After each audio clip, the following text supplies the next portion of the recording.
If music be the food of love, play on! Give me excess of it, that surfeiting the appetite may sicken and so die.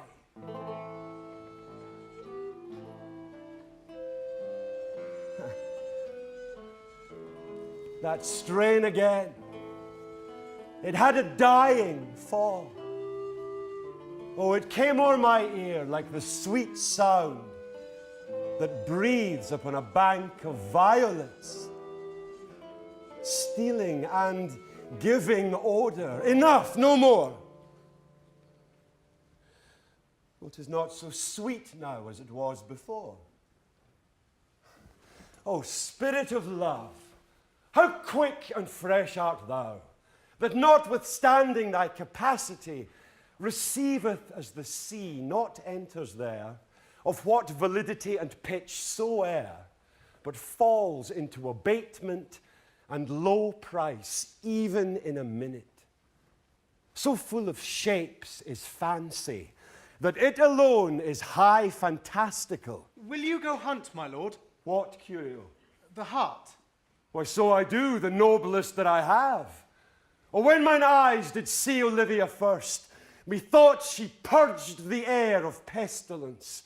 That instant was I turned into a hart, and my desires, like fell and cruel hounds, ere since pursue me. How now, what news from her? So please, my lord, I might not be admitted. You might... But from her handmaid do return this answer.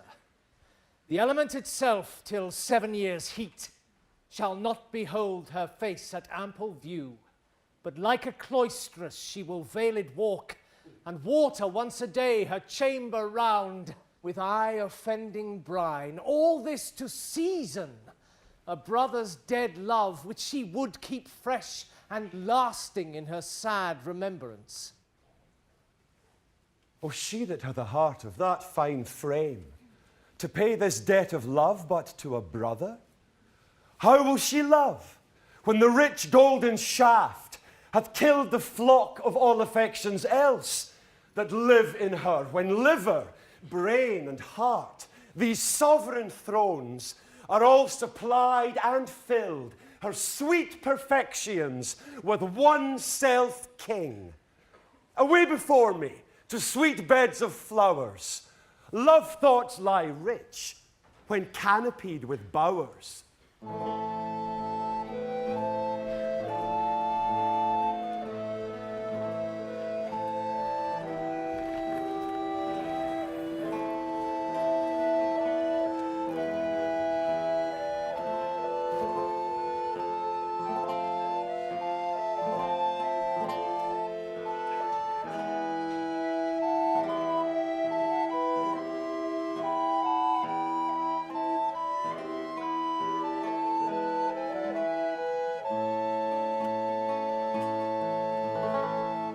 What country, friends, is this? This is Illyria, lady. And what should I do in Illyria? My brother, he is in Elysium. Perchance he is not drowned. What think you, sailors? It is perchance that you yourself were saved. Oh, my poor brother, and so perchance may he be. True, madam, and to comfort you with chance, assure yourself, after our ship did split, when you and those poor number savoured with you hung on our driving boat, I saw your brother, most provident in peril, bind himself, courage and hope, both teaching him the practice, to a strong mast that lived upon the sea, where, like Orion on the dolphin's back, I saw him hold acquaintance with the waves, so long as I could see. For saying so, there's gold. Mine own escape unfoldeth to my hope, whereto thy speech serves for authority, the like of him. Knowest thou this country? Aye, madam, well, for I was bred and born not 3 hours' travel from this very place. Who governs here? A noble duke, in nature as in name. What is his name? Orsino. Orsino. I have heard my father name him. He was a bachelor then. And so is now, or was so very late. For but a month ago I went from hence, and then 'twas fresh in murmur, as you know, what great ones do, the less will prattle of, that he did seek the love of fair Olivia. What's she? A virtuous maid, the daughter of a count, that died some 12 months since, then leaving her in the protection of his son, her brother, who shortly also died, for whose dear love They say she hath abjured the company and sight of men. Oh, that I served that lady, and might not be delivered to the world till I had made mine own occasion mellow what my estate is. That were hard to compass, because she will admit no kind of suit, no, not the Duke's. There is a fair behaviour in thee, Captain, and though that nature with a beauteous wall doth oft close in pollution, yet of thee I will believe thou hast a mind that suits with this thy fair and outward character. I prithee, and I'll pay thee bounteously, conceal me what I am, and be my aid, for such disguise as haply shall become the form of my intent. I'll serve this Duke. Thou shalt present me as an eunuch to him. It may be worth thy pains, for I can sing, and speak to him in many sorts of music that will allow me very worth his service. What else mayhap to time I will commit, only shape thou thy silence to my wit. Be you his eunuch, and your mute I'll be. When my tongue blabs, then let mine eyes not see. I thank thee. Lead me on.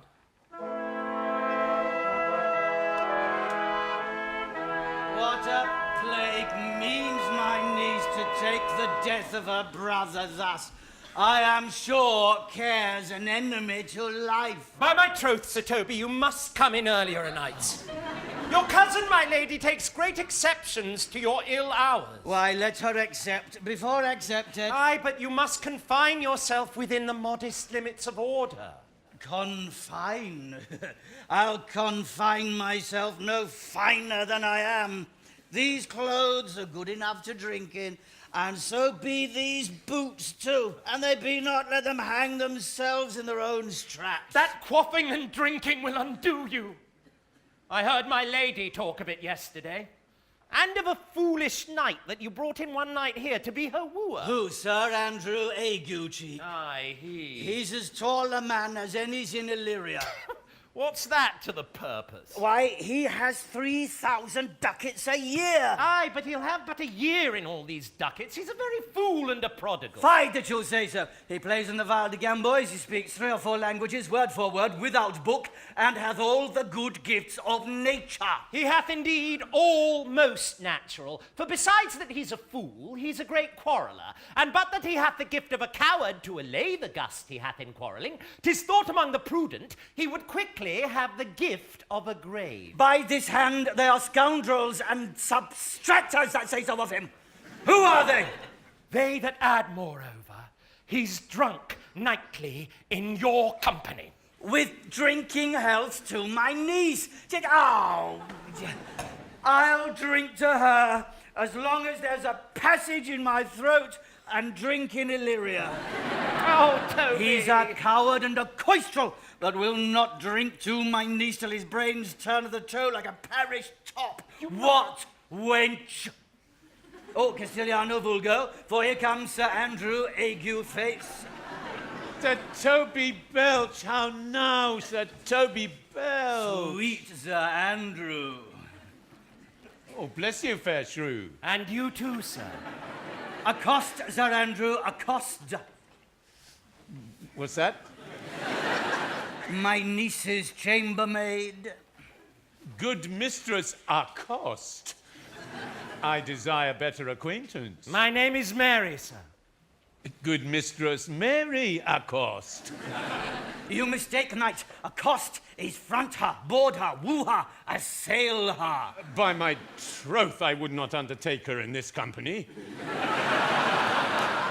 Is that the meaning of accost? Fare you well, gentlemen. And thou let part so, Sir Andrew. Would thou mightst never draw a sword again. And you part so, mistress. I would I might never draw sword again. Fair lady, do you think you have fools in hand? Sir, I have not you by the hand. Marry, but you shall have, and here's my hand.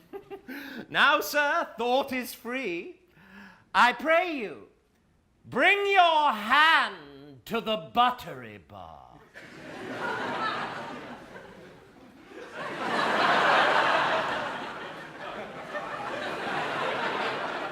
And let it drink.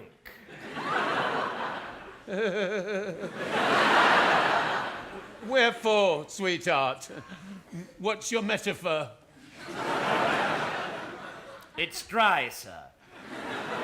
Why, I think so. I'm not such a fool, but I can keep my hand dry. But what's your jest? A dry jest, sir. Are you full of them? Aye, sir, I have them at my fingers' ends. Marry, now I let go your hand, I am barren.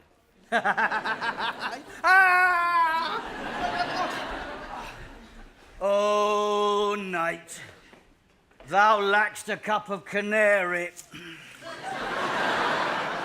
When did I see thee so put down? Never in your life, I think, unless you see canary put me down.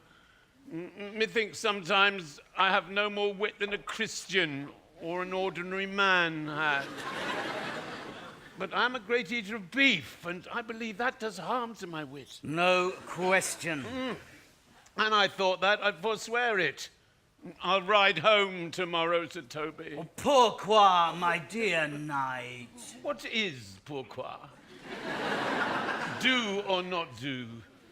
I would I had bestowed that time in the tongues that I have in fencing, dancing, and bear-baiting. Oh, had I but followed the arts. Then hadst thou had an excellent head of hair. Why? Wouldst that have mended my hair? Past question, for thou seest it will not curl by nature. But it becomes me well enough, doesn't it? Excellent. It hangs like flax on a distaff. And I hope to see a hussy take thee between her legs and spin it off. Oh, faith, I'll home tomorrow, Sir Toby. Your niece will not be seen, and if she be, it's 4 to 1 she'll none of me. The Count himself, here hard by, woos her. Oh, she'll none of the Count. She'll not match above her degree, neither in estate, years, nor wit. I've heard her swear it. Oh, tart! There's life in it, man. I'll stay a month longer. Hey! I am a fellow of the stranger's mind of the world. I delight in masks and revels, sometimes altogether. Art thou good at these kickshaws, knight? As any man in Illyria, whatsoever he be. What is thy excellence in a galliard? Oh, faith, I can cut a caper. And I can cut the mutton to it. And I think I have the back trick simply as strong as any man in Illyria. Wherefore are these things hid? Wherefore have these gifts a curtain before them? Are they like to take dust like Mistress Mole's picture? Why dost thou not go to church in a galliard and come home in a contralto? What dost thou mean? Is this a world to hide virtues in? I did think by the excellent constitution of thy leg that it was formed under the star of a galliard. Aye, 'tis strong. And it does indifferent well in a flame-coloured stock. Shall we set about some revels? What shall we do else? Were we not born under Taurus? Taurus, that's sides and heart. No, sir, it is legs and thighs. Let me see thee caper. Higher! Whoa, what excellent! Whoa! Come on, you.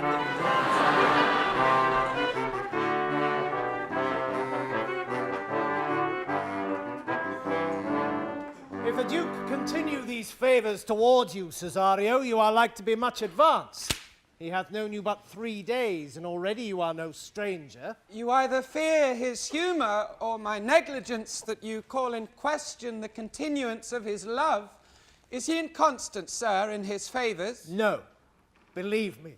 I thank you. Here comes the Count. We saw Cesario. Oh, On your attendance, my lord. Here. Oh. stand you while aloof. Cesario.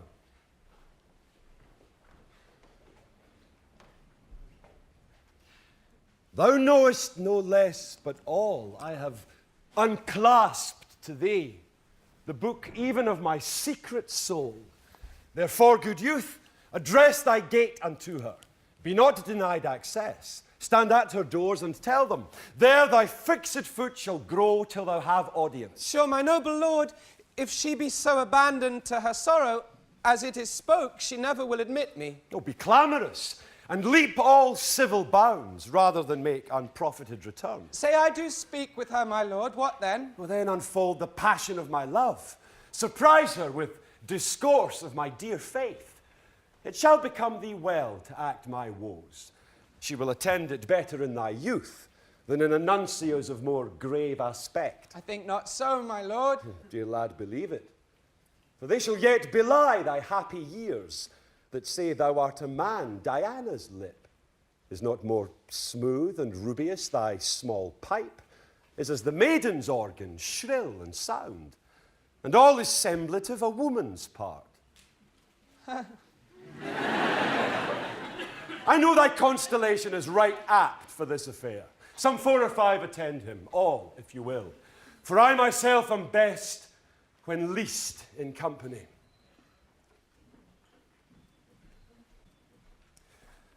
Prosper well in this, and thou shalt live as freely as thy Lord, to call his fortunes thine. I'll do my best to woo your lady, yet a baffle strife. Whoe'er I woo, myself would be his wife.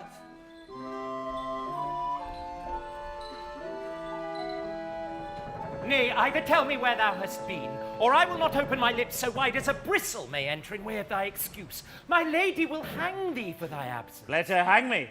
He that is well hanged in this world is to fear no colours. Make that good. He shall see none to fear. A good Lenten answer. I can tell thee where that saying was born, of I fear no colours. Where, good Mistress Mary? In the wars. And that may you be bold to say in your foolery. Well, God give them wisdom that have it, and those that are fools, let them use their talent. Oh, yet you will be hanged for being so long absent, or to be turned away. Is not that as good as a hanging to you? Many a good hanging prevents a bad marriage.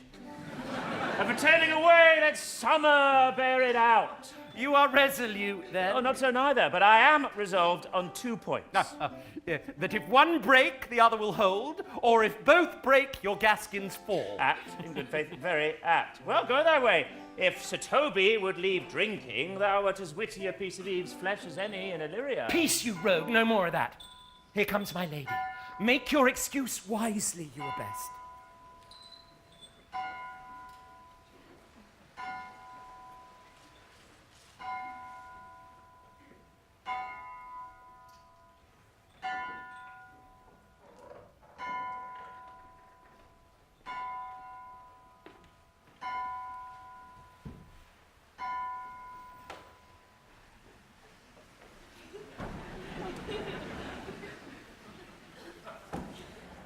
Wit, and be thy will, put me into good fooling. Those wits that think they have thee do very oft prove fools, and I, that am sure I lack thee, may pass for a wise man. But what says Quinapolus? Better a witty fool than a foolish wit.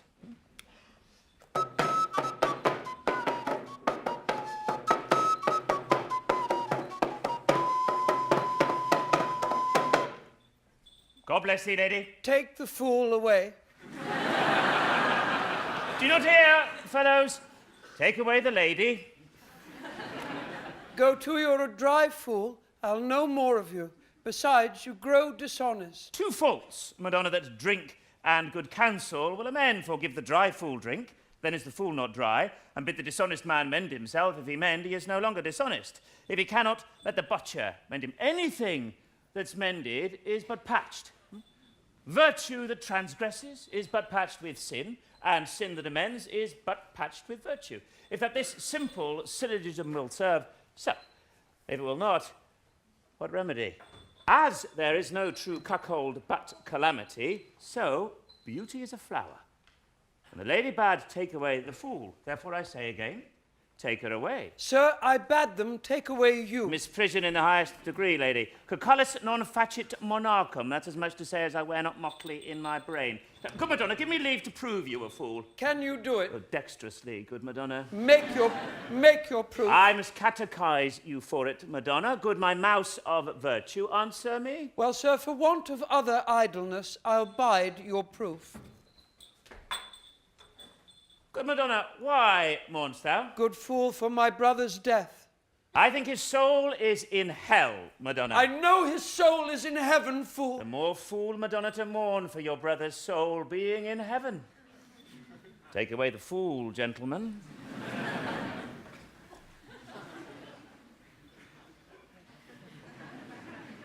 What think you of this fool, Malvolio? Doth he not mend? Yes, and shall do until the pangs of death shake him. Infirmity that decays the wise doth ever make a better fool. Oh, God send you, sir, a speedy infirmity for the better increasing your folly. Sir Toby will be sworn that I am no fox, but he will not pass his word for 2 pence that you are no fool. How say you to that, Malvolio? I marvel that your ladyship takes delight in such a barren rascal. I saw him put down the other day with an ordinary fool that has no more brains than a stone. Look you now, he's out of his guard already. Unless you laugh and minister occasion to him, he is gagged.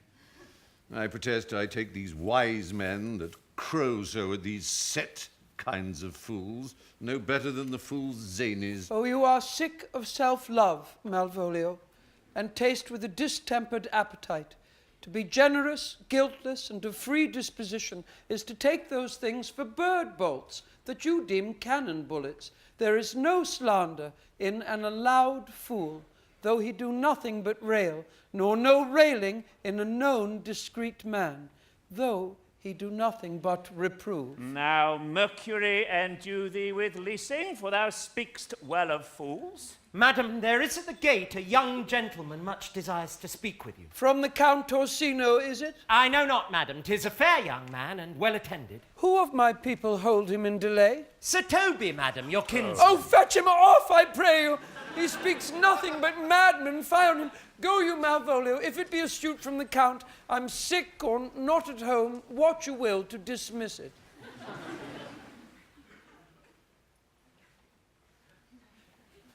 Now you see, sir, how your fooling grows old, and people dislike it. Well, thou hast spoke for us, Madonna, as if thy eldest son should be a fool, whose skull Jove cram with brains. For here he comes, it's one of thy kin, as a most weak peer martyr.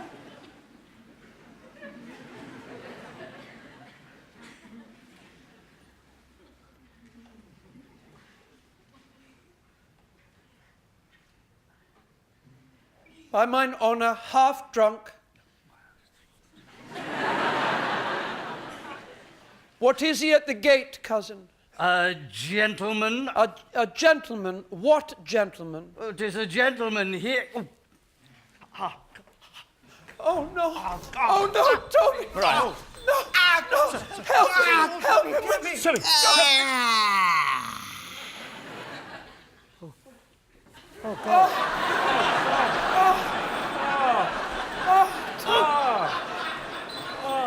Plague of these pickle herring.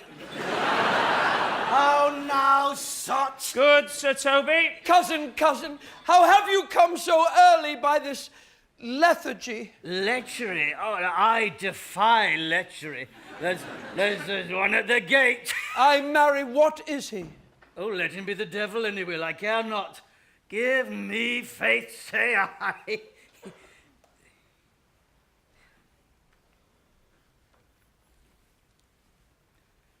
Well, it's all one.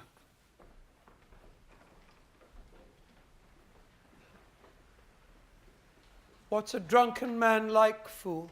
Like a drowned man, a fool, and a madman.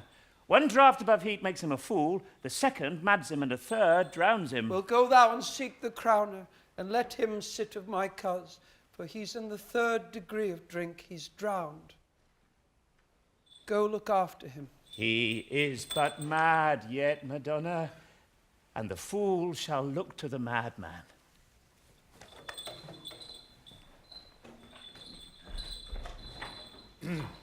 Madam?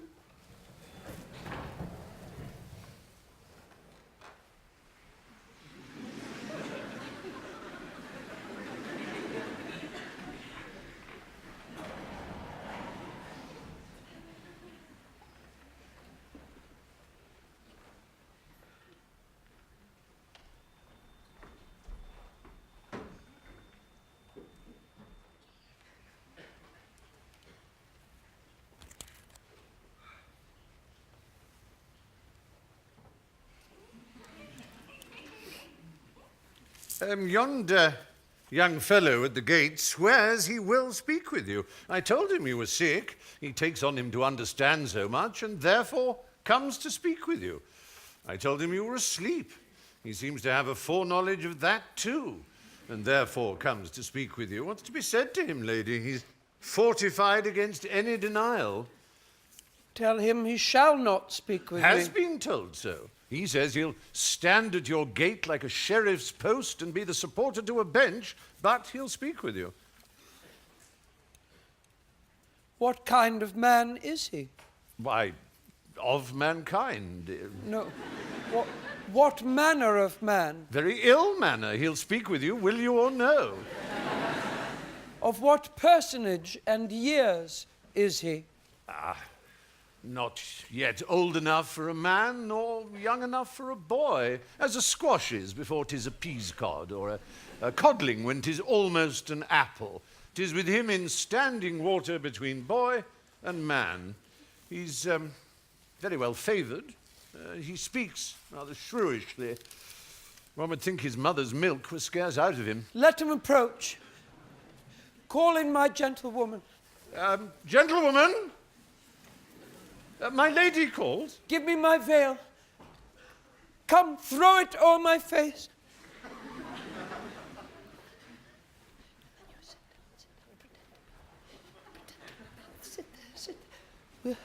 We'll once more hear Orsino's embassy.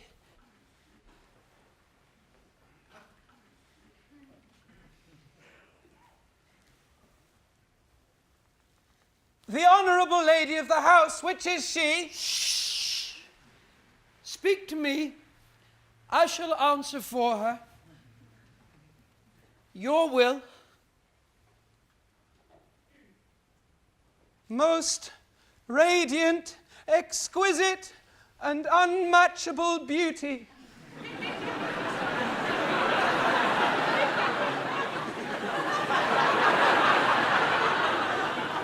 I pray you tell me if this be the lady of the house, for I never saw her.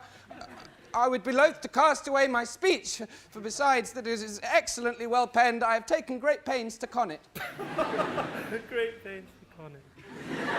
Good beauties, let me sustain no scorn. I am very comptable, even to the least sinister usage. Whence came you, sir?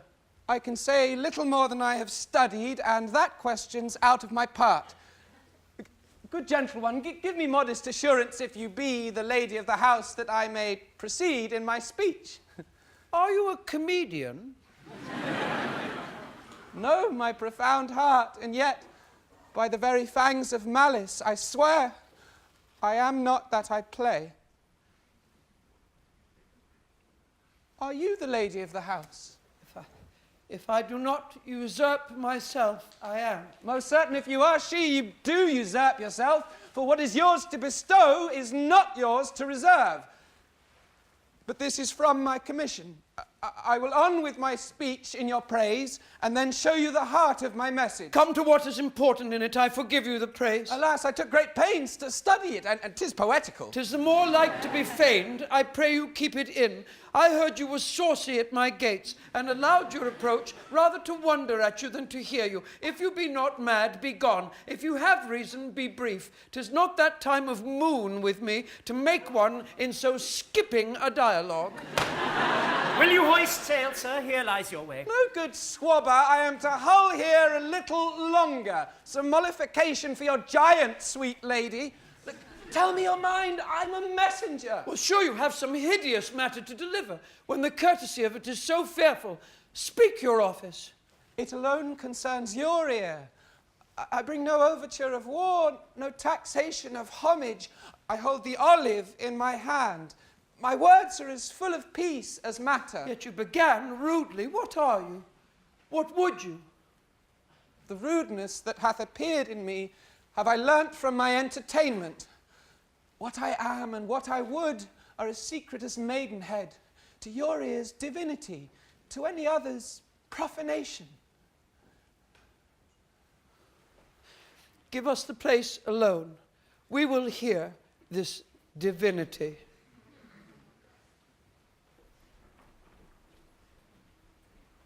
Now, sir, What is your text?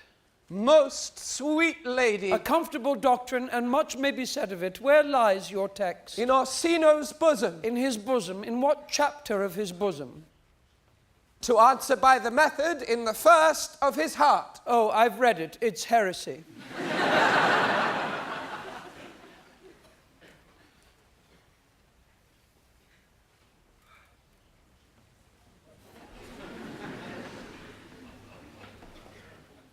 Have you no more to say? Good madam, let me see your face. Have you any commission from your lord to negotiate with my face? You are now out of your text. But we will draw the curtain and show you the picture.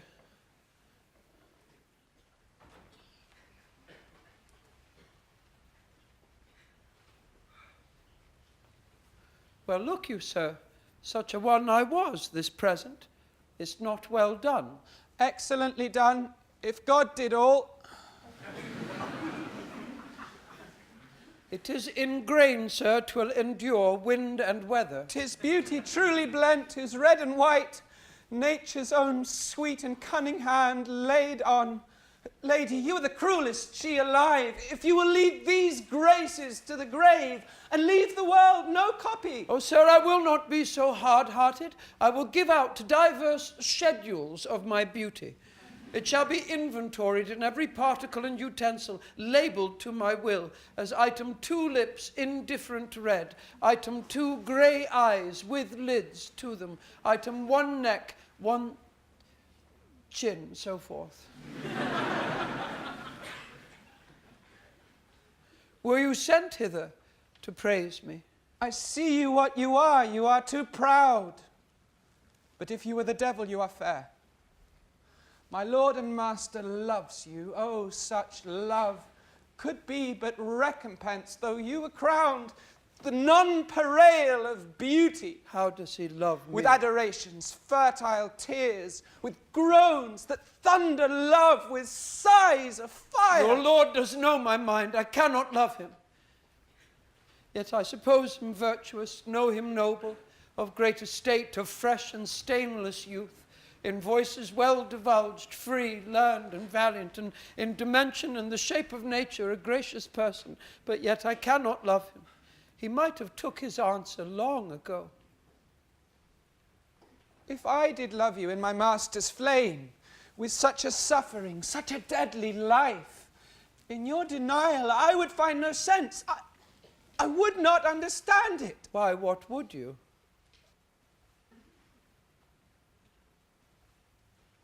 Make me a willow cabin at your gate, and call upon my soul within the house.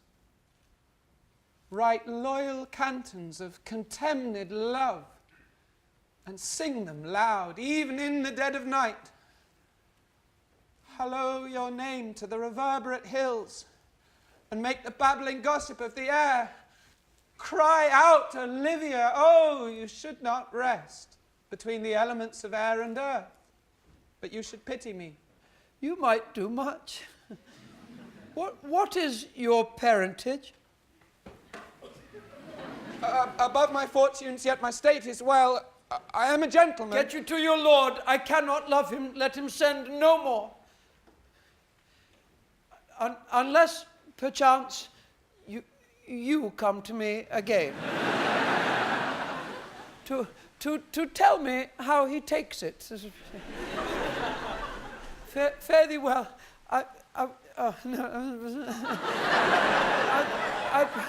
I thank you for your pains. Here, spend this for me. I have no feed purse, lady. Keep your purse. My master, not myself, lacks recompense. Love make his heart a flint that you shall love. And let your fervour, like my master's, be placed in contempt. Farewell, fair cruelty.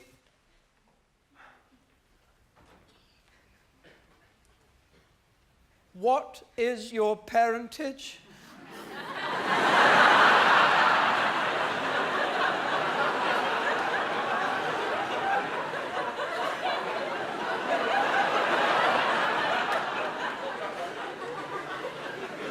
Above my fortunes, yet my state is well. I am a gentleman, I'll be sworn thou art. Thy tongue, thy face, thy limbs, actions, and spirit do give thee fivefold blaze. Not too fast, soft. Unless the master were the man. How now? Even so quickly may one catch the plague. Methinks I feel this youth's perfections with an invisible and subtle stealth to creep in at mine eyes.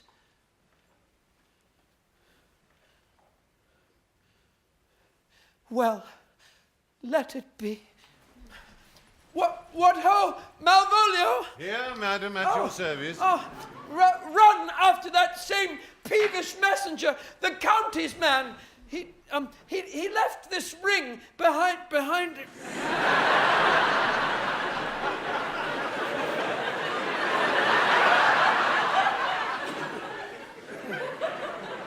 What would I or no? Tell him I'll none of it. Desire him not to flatter with his lord, nor hold him up with hopes. I am not for him. If that the youth will come this way again tomorrow, I'll give him reasons for it. Hide thee,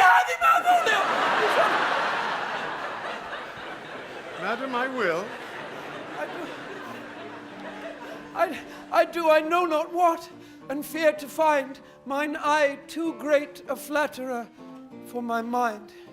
Fate, show thy force. Ourselves we do not owe. What is decreed must be, and be this so. Will you stay no longer? Nor will you not that I go with you? By your patience, no. My stars shine darkly over me. The malignancy of my fate might perhaps distemper yours. Therefore I shall crave of you your leave, that I may bear my evils alone. 'Twere a bad recompense for your love to lay any of them on you. Let me yet know of you whither you are bound. No sooth, sir, my determinate voyage is mere extravagancy. But I perceive in you so excellent a touch of modesty that you will not extort from me what I am willing to keep in. Therefore it charges me in manners, the rather to express myself. You must know of me then, Antonio. My name is Sebastian, which I called Rodrigo. My father was that Sebastian of Messalene, whom I know you have heard of. He left behind him myself and a sister, both born in an hour. If the heavens had been pleased, would we had so ended.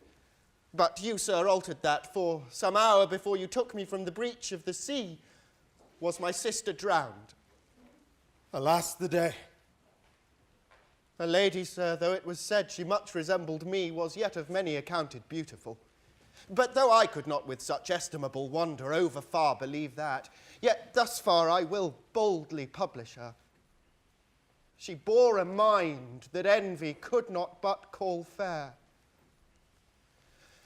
She is drowned already, sir, with salt water, though I seem to drown her remembrance again with more. Pardon me, sir, your bad entertainment. Oh, good Antonio, forgive me your trouble. If you will not murder me for my love, let me be your servant. Oh, if you will not undo what you have done, that is, kill him whom you have recovered, desire it not. Fare ye well at once. My bosom is full of kindness, and I am yet so near the manners of my mother that upon the least occasion more mine eyes will tell tales of me.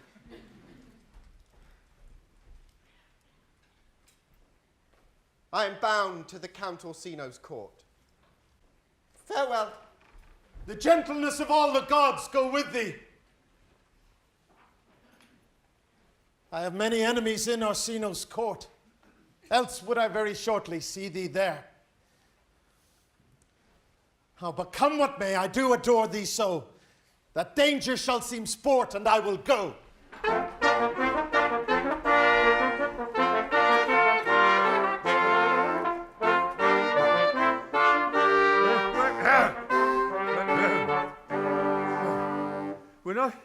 Were not you even now with the Countess Olivia? Even now, sir, on a moderate pace, I have since arrived but hither. Well, she returns this ring to you, sir. Huh? You might have saved me my pains to have taken it away yourself. She adds, moreover, that you are to put your lord into a desperate assurance she'll none of him. And one thing more, that you be never so hardy as to come again in his affairs, unless it be to report his taking of this.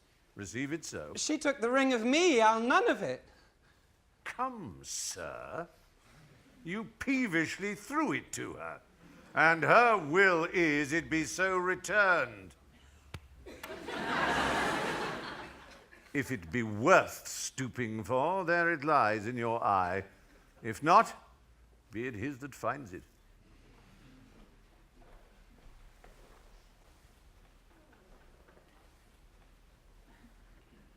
I left no ring with her. What means this lady?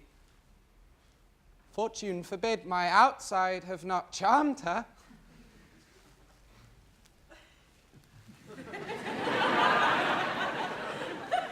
She made good view of me, indeed, so much that methought her eyes had lost her tongue, for she did speak in starts, distractedly. She loves me, sure. The cunning of her passion invites me in this churlish messenger. None of my lord's ring, why, he sent her none. I am the man. If it be so as 'tis, poor lady, she were better love a dream. Disguise, I see, thou art a wickedness, wherein the pregnant enemy does much. How easy is it for the proper false in women's waxen hearts to set their forms. Alas, our frailty is the cause, not we. For such as we are made of, such we be. How will this fadge? My master loves her dearly, and I, poor monster, fond as much on him, and she, mistaken, seems to dote on me. What will become of this? As I am man, my state is desperate for my master's love. As I am woman, now, alas, the day, what thriftless sighs shall poor Olivia breathe? Oh, time, thou must untangle this, not I. It is too hard a knot for me to untie.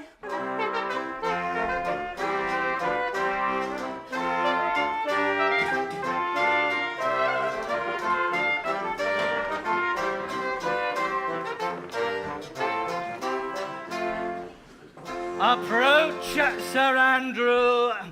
Not to be abed after midnight is to be up betimes, and deliculo surgere, thou knowest. Nay, by my troth, I know not. But I know to be up late is to be up late. A false conclusion. I hate it as an unfilled can. Does not our lives consist of the four elements? Faith, so they say, but I think it rather consists of eating and drinking. Thou art a scholar, let us therefore eat and drink. Oh, Marianne, I say, a stoop of wine. Here comes the fool, if faith. How now, my heart? Did you never see the picture of we three? Hey, welcome us. Now, let's have a catch. By my troth, the fool has an excellent breast. I had rather than 40 shillings. I had such a leg and so sweet a breath to sing as the fool has. In faith, thou wast in very gracious fooling last night when thou spokest of pygrogrometers, of the Vapians passing the equinoctial of Quibus. Very good in faith. I sent thee sixpence for thy leman, hadst it? I did, impeticus thy gratility. For Malvolio's nose is no whipstock, my lady has a white hand, and the myrmidons are no bottle ale houses. Why, excellent. This is the best fooling when all is done. Now, a song. Come on, there's sixpence for you. Let's have a song. Yeah, now here's a testrel of me, too. Now, if one night Would you have a love song or a song of good life? A love song? A love song. Aye, I care not for good life. Oh, mistress mine, where are you roaming? Oh, mistress mine, where are you roaming? Oh, stay and hear your true love's coming. Oh, stay and hear your true love's coming, that can sing both high and low. Trip no further, pretty sweeting, journey's end in lovers' meeting, every wise man's son doth know. Oh, excellent, good, if faith. Good, good. What is love? 'Tis not hereafter. What is love? 'Tis not hereafter. Present mirth hath present laughter. Present mirth hath present laughter. What's to come is still unsure. In delay there lies no plenty.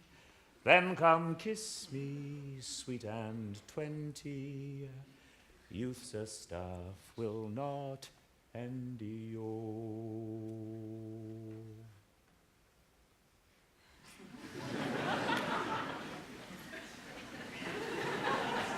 A mellifluous voice, as I am true knight. A contagious breath. Oh, very sweet. And contagious, in faith. To hear by the nose it is dulcet in contagion. Oh, but shall we make the welkin dance indeed? Shall we rouse the night owl in a catch that'll draw 3 souls out of 1 weaver? Shall we do that? By my troth, let's do it. I am dog at a catch. Oh, by Our Lady, sir, some dogs that will catch well. Most certain. Let our catch be thou knave. But hold thy peace, thou knave, knight. I shall be constrained in't to call thee knave, knight. 'Tis not the first time I have constrained one to call me knave. Come, begin, fool. It begins. Hold thy peace. I shall never begin if I hold my peace. Excellent. Good. If I come, begin. Hold thy peace, and I pray thee hold thy peace, thou knave. And I pray Hold thy thee, peace, thou knave. Thou knave. Thou knave. Hold thy peace, thou knave. Thou Hold thy knave. peace, and I pray Hold thy thee hold thy peace, thou peace, knave. thou knave. Thou knave. Hold thy peace, thou knave. Thou knave. Hold thy peace, thou knave. Hold thy peace, Hold thy peace, peace, thou knave. Thou knave. Hold thy peace, What thou a knave. caterwauling do you keep here? If my lady have not called up her steward Malvolio and bid him turn you out of doors, never trust me. My lady's a My lady's a Catayan. We are politicians. Malvolio's a Pekka Ramsey. And 3 many men, and 3 many men, and 3 many men. Am not I consanguineous? Am I not of her blood? O Tilly Valley lady, there dwelt a man in Babylon. Lady.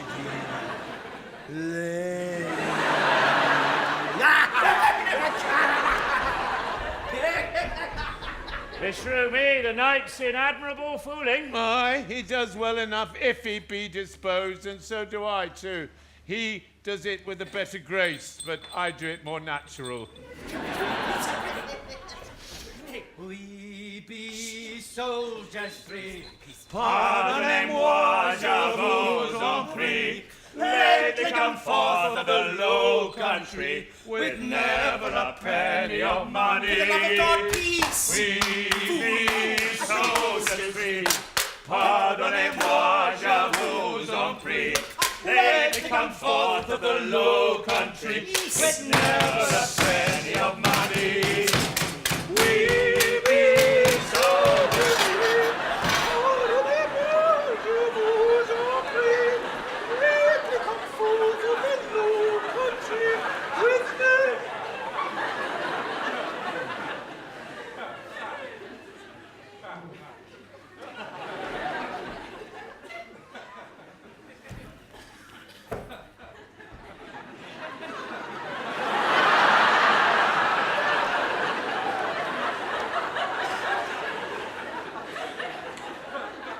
My masters, are you mad? Or what are you? Have you no wit, manners, nor honesty, but to gabble like tinkers at this time of night? Do you make an alehouse of my lady's house, that you squeak out your cosy as catches without any mitigation or remorse of voice? Is there no respect of place, persons, nor time in you? We did keep time, sir. In our catches, sneak up. Sir Toby, I must be round with you. My lady bade me tell you that though she harbours you as her kinsman, she is nothing allied to your disorders. If you can separate yourself and your misdemeanors, you are welcome to the house. If not, and it would please you to take leave of her, she is very willing to bid you farewell.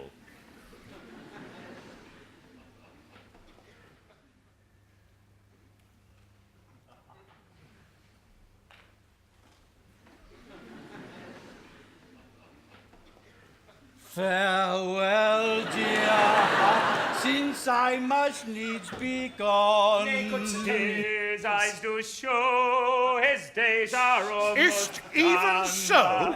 But I will never die. Sir Toby, there you This lie. is much credit to you. What and if you do? Shall I bid him go and spare not? Oh, no, no, no, no, no, you dare not. Out of tune, sir, you lie.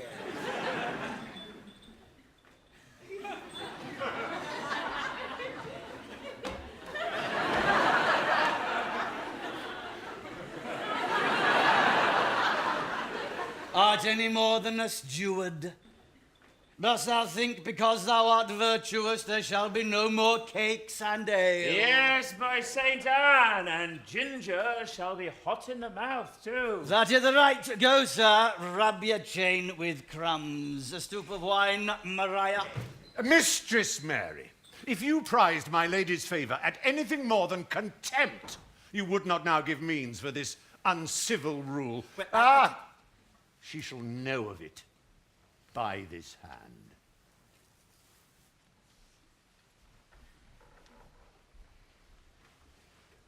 Go shake your ears. 'Twere as good a deed as to drink when a man's a-hungry, to challenge him the field, and then to break promise with him, and so make a fool of him. Do it, knight. I'll write thee a challenge, or I'll deliver thy indignation to him by word of mouth. Sweet Sir Toby, be patient for tonight. Since the youth of the Count's was today with my lady, she is much out of quiet. For Monsieur Malvolio, let me alone with him. If I do not gull him into a nay word and make him a common recreation, do not think I have wit enough to lie straight in my bed. I know I can do it. Possess us! Possess us! Go tell us something of him. Oh, marry, sir, sometimes he is a kind of Puritan. Oh, if I thought that, I'd beat him like a dog. What, for being a Puritan, thy exquisite reason, dear knight?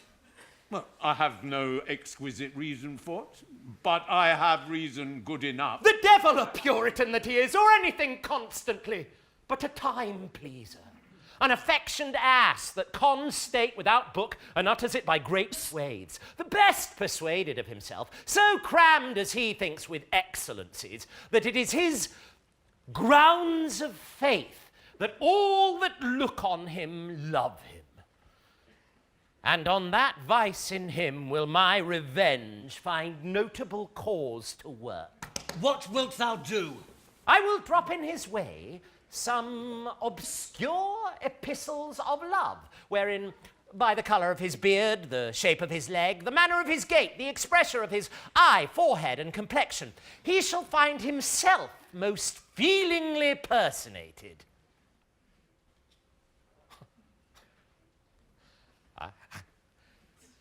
I can write very like my lady, your niece.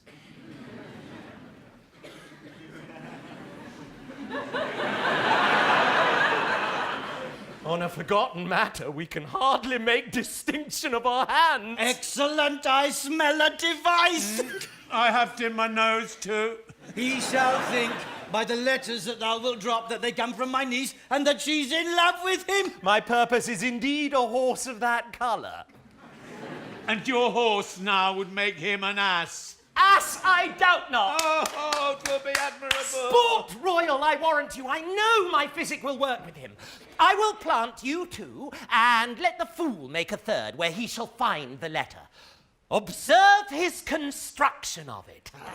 For this night, to bed, and dream on the event. Farewell. Good night, Penthesilea.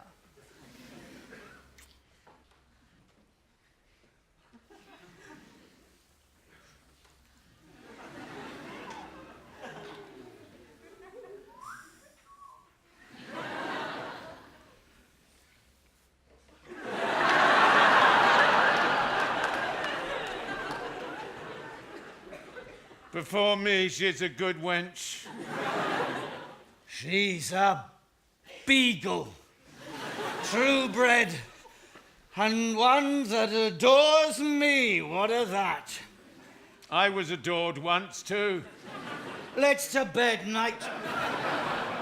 Oh, thou hadst need send for more money. Oh, if I cannot recover your niece, I'm a foul way out. Oh, send for money, knight. If thou hast a nod at the end, call me cat. And I do not, never trust me. Take it how you will. Come, I'll go burn some sack. Oh, 'tis too late to go to bed now. Come, night. Come, night. Give me some music.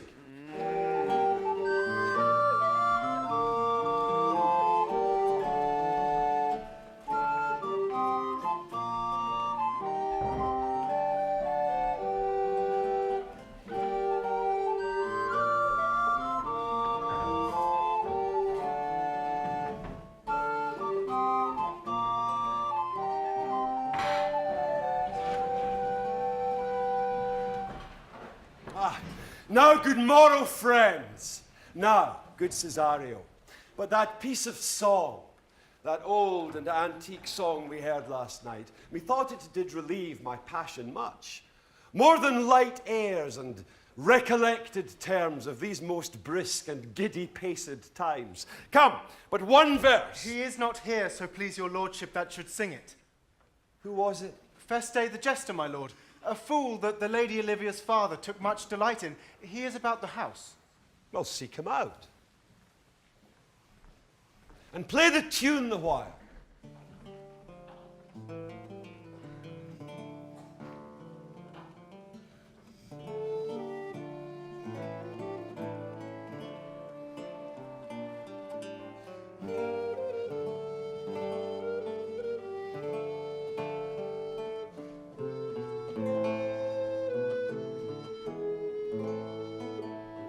Come hither, boy. If ever thou shalt love, in the sweet pangs of it remember me. For such as I am, all true lovers are, unstayed and skittish in all motions else, save in the constant image of the creature that is beloved. How dost thou like this tune? It gives a very echo to the seat where love is throned. Thou dost speak masterly. My life upon't, young though thou art, thine eye hath stayed upon some favour that it loves. Hath it not, boy? A little by your favour. What kind of woman is't? Of your complexion.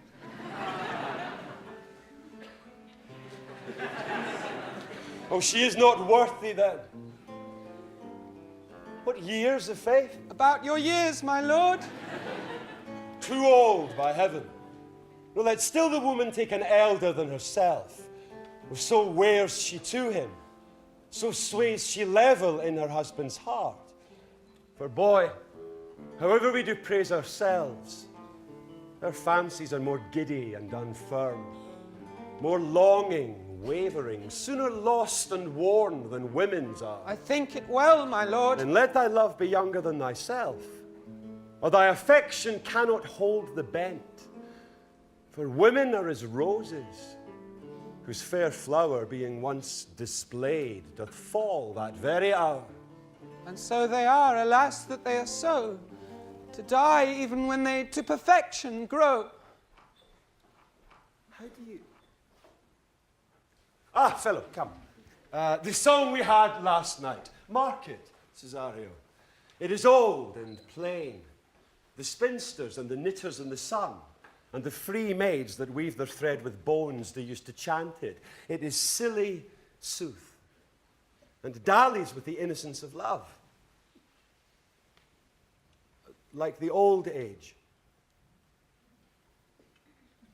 Are you ready, sir? I prithee sing.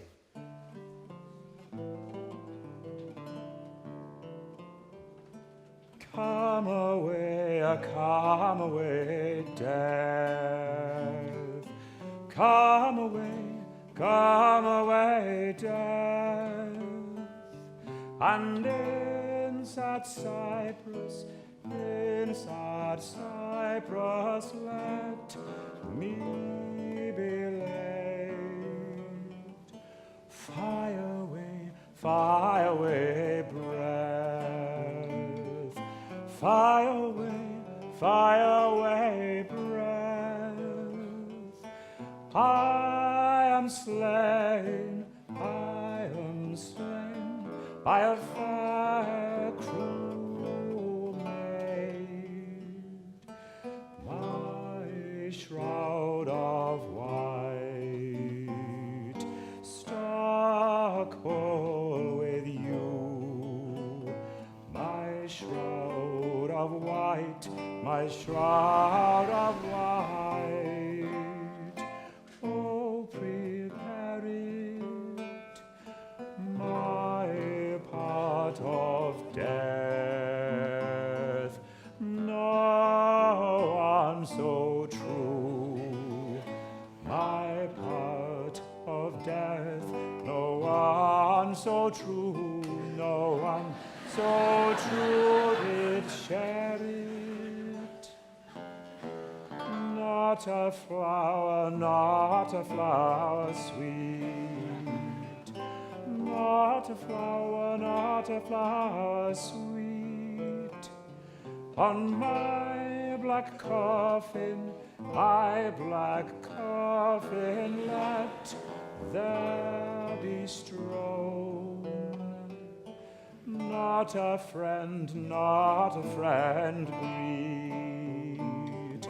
Not a friend greet. My poor corpse, where my bones shall be thrown. 1,000 sighs, 1,000 sighs to save. Lay me, or where sad true lover never find my grave to weep there. 1,000 sighs, 1,000 sighs to save. Lay me, or where sad true lover never find my grave to weep there.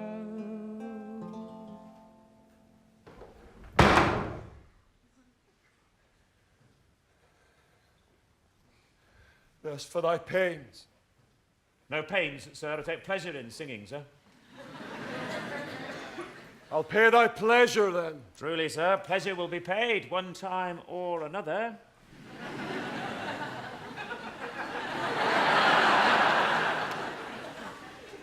Give me now leave to leave thee.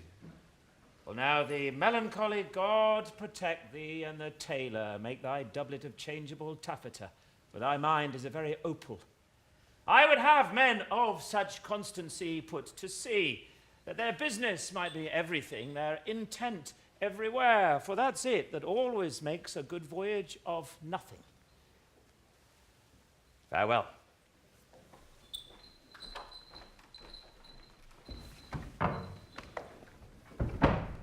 Let all the rest give place.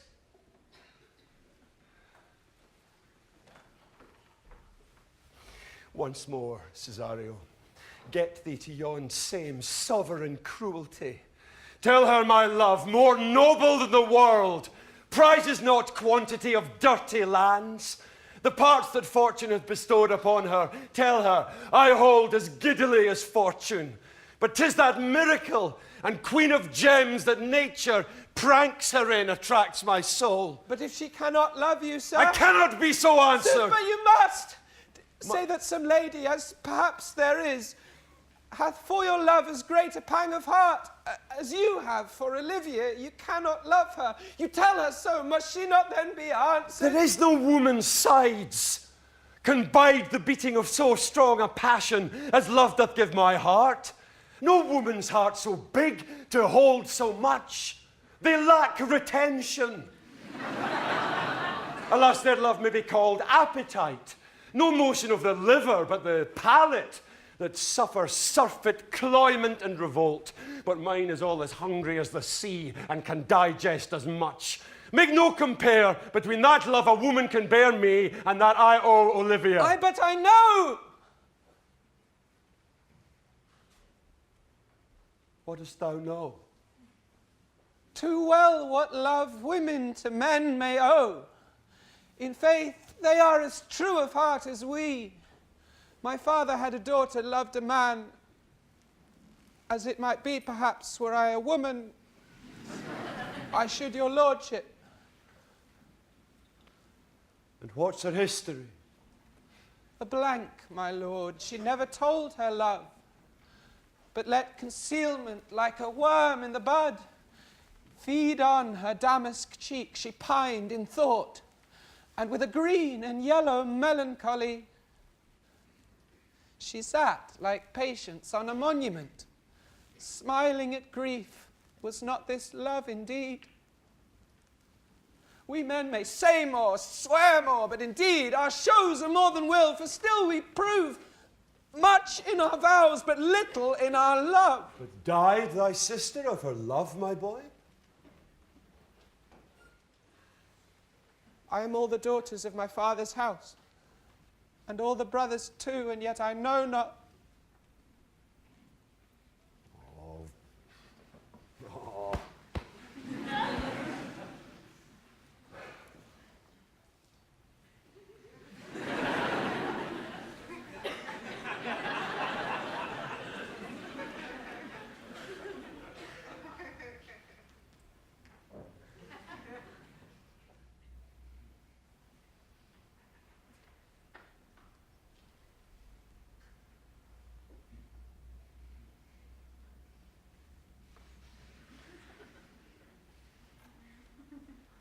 Sir, shall I to this lady? Aye.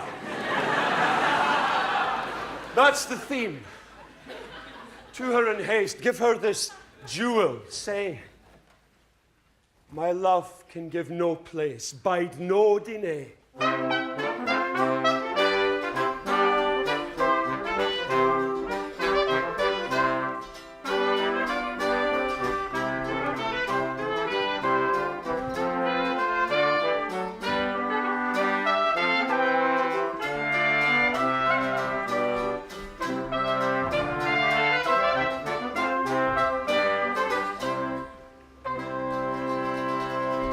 Come thy way, Signor Fabian. Nay, I'll come. If I lose a scruple of this sport, let me be boiled to death with melancholy. Wouldst thou not be glad to have the niggardly, rascally sheep-biter come by some notable shame? I would exult, man. You know, he brought me out of favour with my lady about a bear baiting here. To anger him, we'll have the bear again, and we will fool him black and blue, shall we not, Sir Andrew? And we do not. It is pity of our lives. Here comes the little villain. How now, my metal of India? Get ye all three into the box tree. What? Malvolio's coming down this walk. Oh. He has been yonder in the sun practicing behaviour to his own shadow this half hour. Observe him for the love of mockery, for I know this letter will make a contemplative idiot of him. Close in the name of jesting!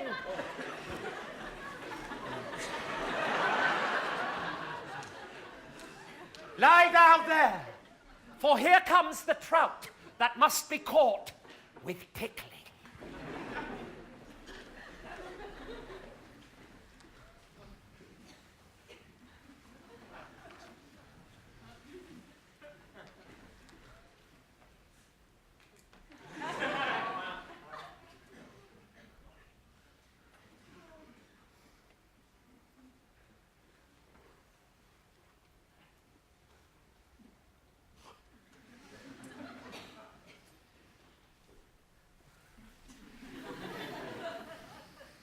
Ah, 'tis but fortune.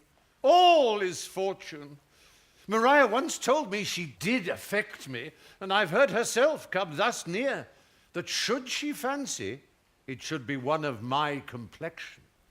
Besides, she uses me with a more exalted respect than anyone else that follows her. What should I think of? Here's an overweening rogue. Oh, peace. Contemplation makes a rare turkey cock of him. How he jets under his advanced plumes. Slight, I could so beat the rogue. Peace, I say. To be Count Malvolio. Oh, rogue! Pistol him, pistol Peace, him. peace! There is example for it. The lady of the straight-she married the yeoman of the wardrobe. Fie on him, Jezebel. Oh, peace! Now is he deeply in? God, look how imagination blows him.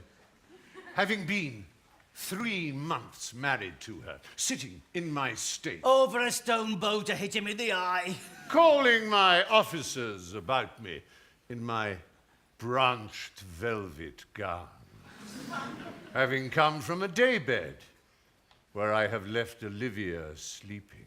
Fire and brimstone! Peace!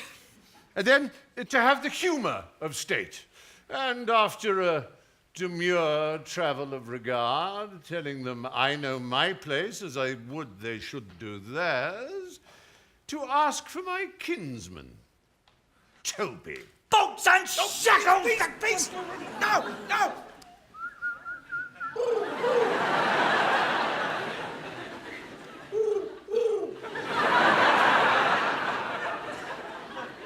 Seven of my people, with an obedient start, make out for him.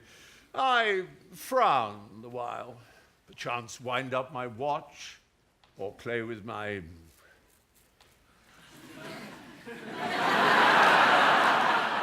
some rich jewel.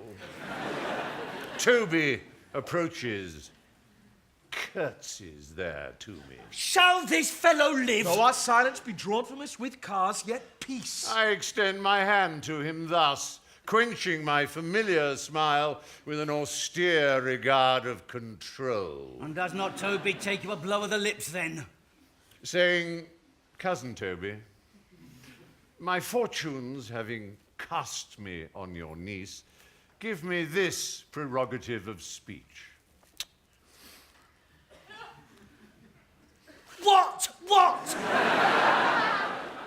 You must amend your drunkenness. Out, scab! Take patience, or we break the sinews of our plot. Besides, you waste the treasure of your time with a foolish knight. That's me, I warrant you. One Sir Andrew. I knew it was I. For many do call me fool. What employment have we here? Now is the woodcock near the gin. Oh, peace and the spirit of humours intimate reading aloud to him.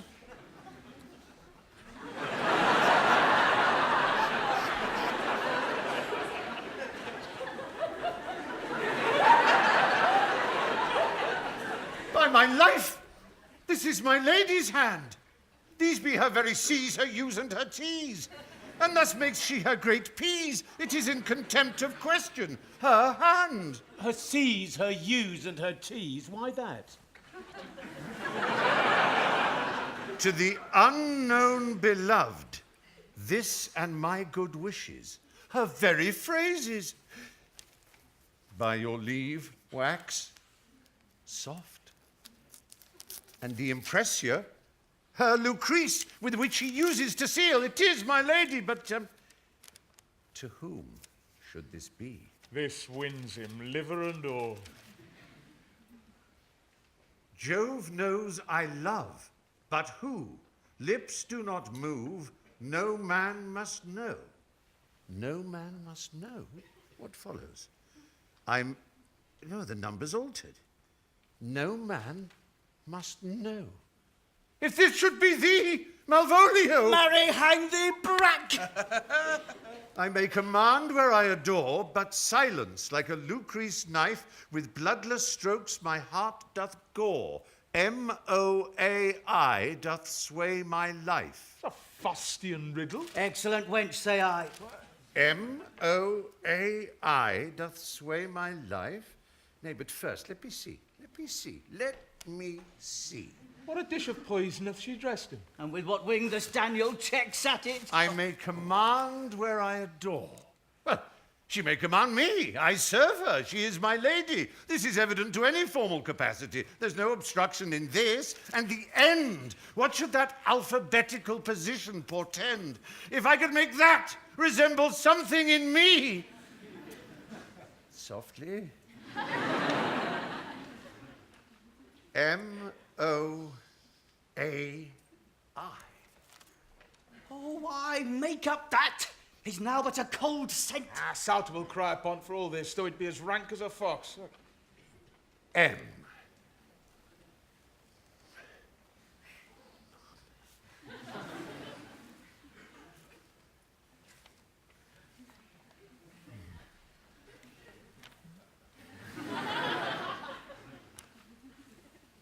Malvolio!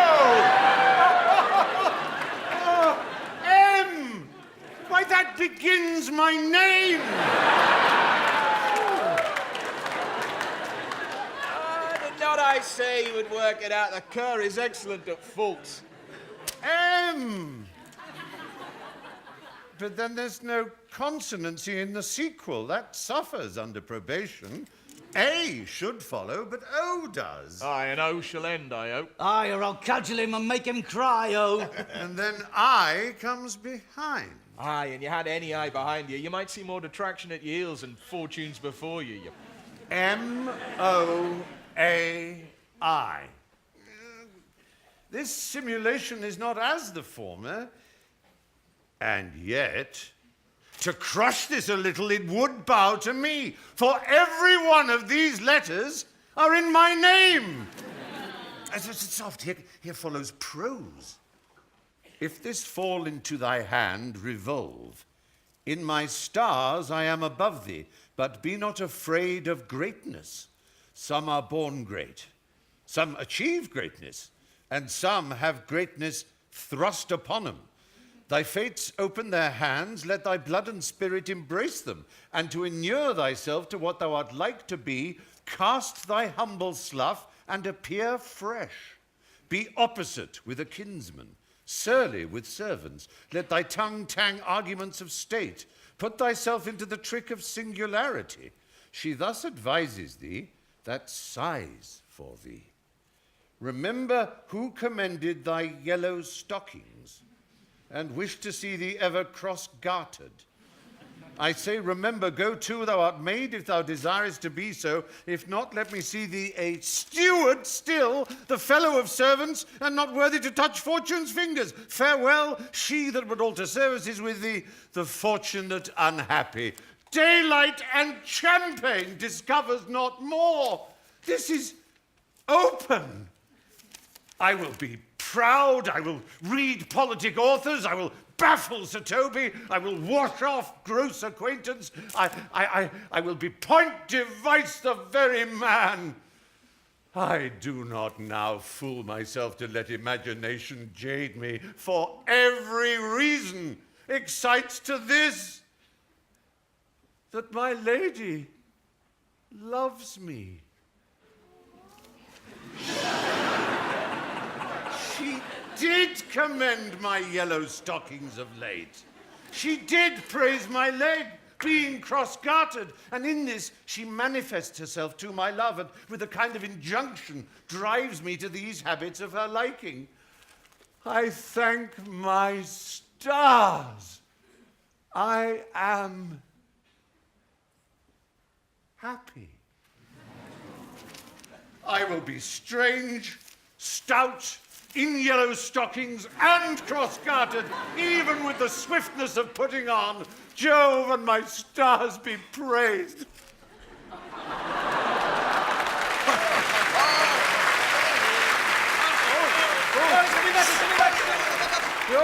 No, here is yet a postscript.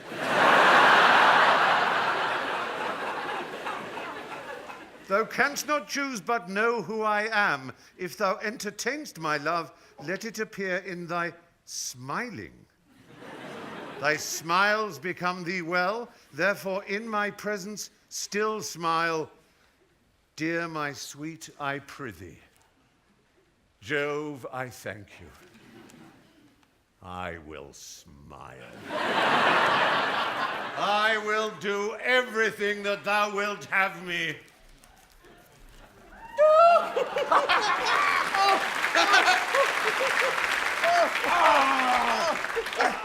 I'll not give my part of this sport for a pension of thousands to be paid by the Sophie. I could marry this wench for this device. So can I too. And ask no other dowry with her but such another jest. Nor I neither. Here comes my noble gull catcher. Wilt thou set thy foot on my neck? Yeah, or a mine either. Shall I play my freedom at trade trip and become thy bond slave? If faith or I either. Why, thou hast put him in such a dream that when the image of it leaves him, he must run mad. Nay, but say true, does it work upon him? Like aqua vitae with a midwife. If you will then see the fruits of the sport, mark his first approach before my lady. He will come to her in yellow stockings, and 'tis a colour she abhors. And cross-gartered, a fashion she detests, and he will smile upon her, which will now be so unsuitable to her disposition, being addicted to a melancholy as she is, that it cannot but turn him into a notable contempt. If you will see it, follow me! To the gates of Tartar, the most excellent devil of wheat! I'll make one too.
Hey, Robin, jolly Robin, tell me how thy lady doth, and thou shalt know of mine. Hey, Robin, jolly Robin, tell me how thy lady doth, and thou shalt know of mine. Hey, Robin, jolly Robin, tell me how thy lady doth, and thou shalt know of mine. My lady is a company, a jolly Robin. She tells me how thy lady doth, and thou shalt know of mine. Hey, Robin, jolly Robin, tell me how thy lady doth, and thou shalt know of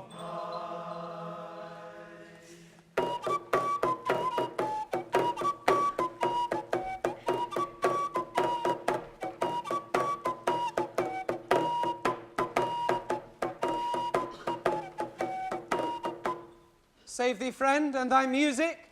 Dost thou live by thy tabor? No, sir, I live by the church.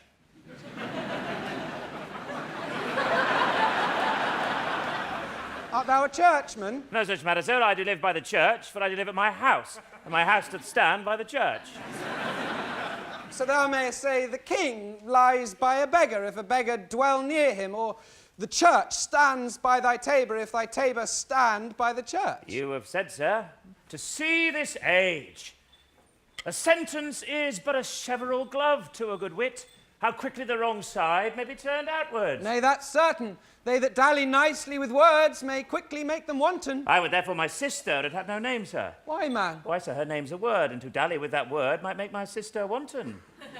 But indeed, words are very rascals since bonds disgrace them. Thy reason, man. Oh, troth, sir, I can yield you none without words, and words are grown so false, I'm loath to prove reason with them. I warrant thou art a merry fellow and carest for nothing. Not so, sir. I do care for something, but in my conscience, sir, I do not care for you.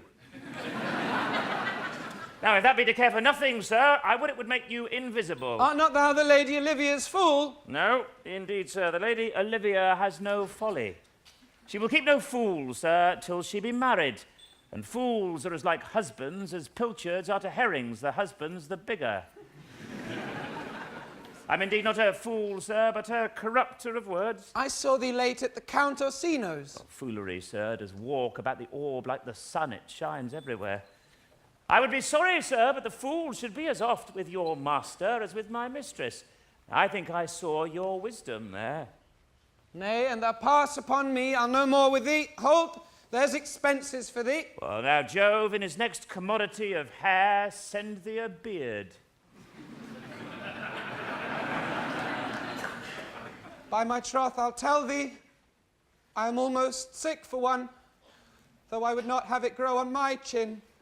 Is thy lady within? Would not a pair of these have bred, sir? Yes. Being kept together and put to use. Oh, I would play Lord Pandarus of Phrygia, sir, to bring a Cressida to this Troilus. I understand you, sir. 'Tis well begged. The matter, I hope, is not great, sir. Begging but a beggar. Cressida was a beggar. My lady is within, sir. I will conster to them whence you come, who you are, and what you would are out of my welkin. I might say element, but the word is overworn. This fellow is wise enough to play the fool, and to do that well craves a kind of wit. He must observe their mood on whom he jests, the quality of persons and the time, and like the haggard check at every feather that comes before his eye. This is a practice as full of labour as a wise man's art, for folly that he wisely shows is fit, but wise men folly fallen quite taint their wit. Save you, gentlemen. And you, sir. Dieu vous garde, monsieur. Et vous aussi, votre serviteur. I hope so you are, and I am yours.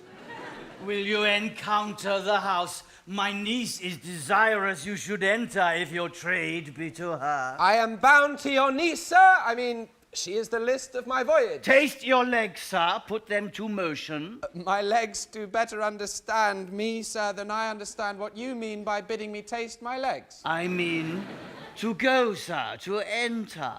I will answer you with gate and entrance, but we are prevented. Most excellent, accomplished lady, the heavens rain odours on you.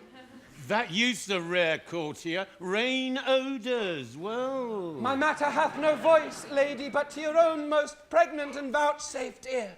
Odours, pregnant and vouchsafed. I'll get them all three already. Let the garden door be shut and leave me to my hearing.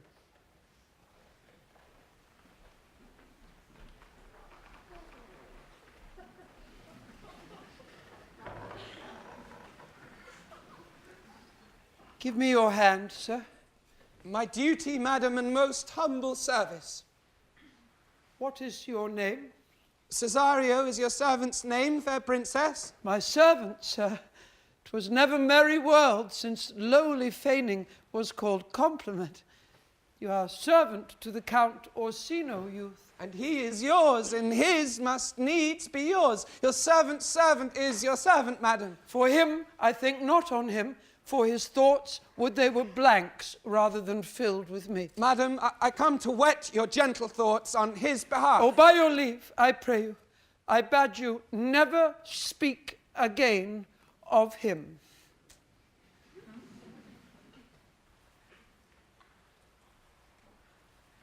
Oh.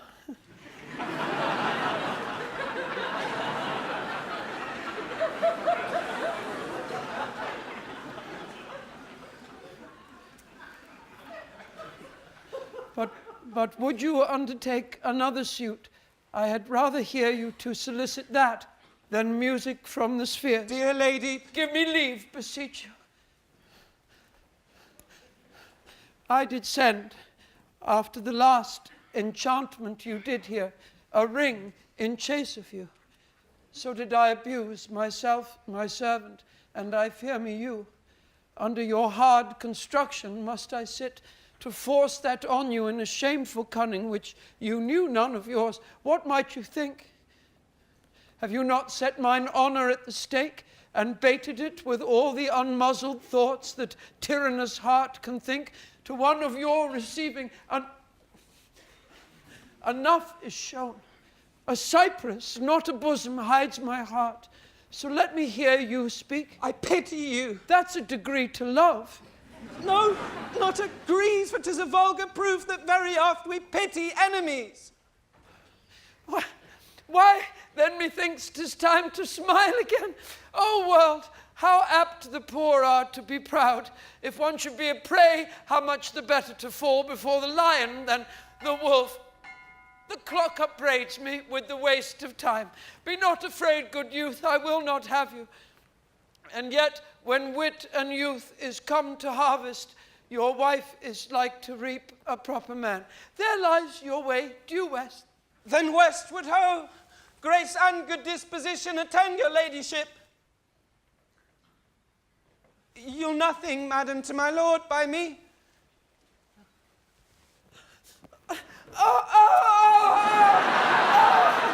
Stay on,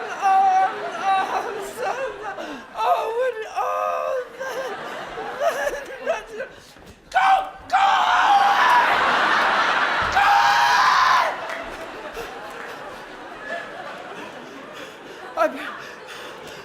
I prithee tell me what thou thinkst of me. That you do think you are not what you are. If I think so, I think the same of you. Then think you right, I am not what I am. I would you were as I would have you be. Would it be better, madam, than I am? I wish it might, for now I am your fool. Oh, what a deal of scorn looks beautiful in the contempt and anger of his lip. A murderous guilt shows not itself more soon than love that would seem hid. Love's night is noon. Cesario, by the roses of the spring, by maidhood, honor, truth, and and everything. I love thee so that maugre all thy pride, nor wit nor reason can my passion hide. Do not extort thy reasons from this clause, for that I woo thou therefore hast no cause, but rather reason thus with reason fetter. Love sought is good, but given unsought is better.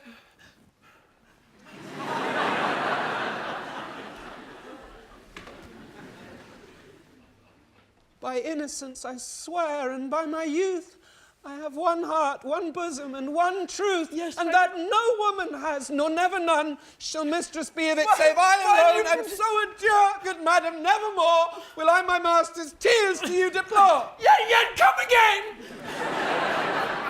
For thou perhaps mayst move that heart which now abhors to like his love.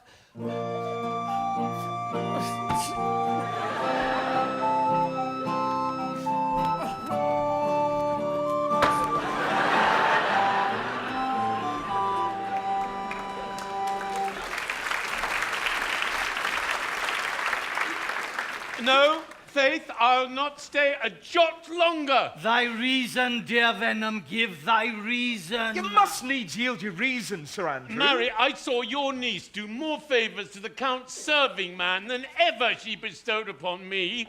I saw it in the orchard. Did she see thee the while, old boy? Tell me that. As plain as I see you now. This was a great argument of loving her toward you. Slight, will you make an ass of me? I will prove it legitimate, sir, upon the oaths of judgment and reason. And they've been grand jurymen since before Noah was a sailor. She did show favour to the youth in your sight merely to exasperate you, to awake your dormouse valour, to put fire in your heart and brimstone in your liver. You should then have accosted her.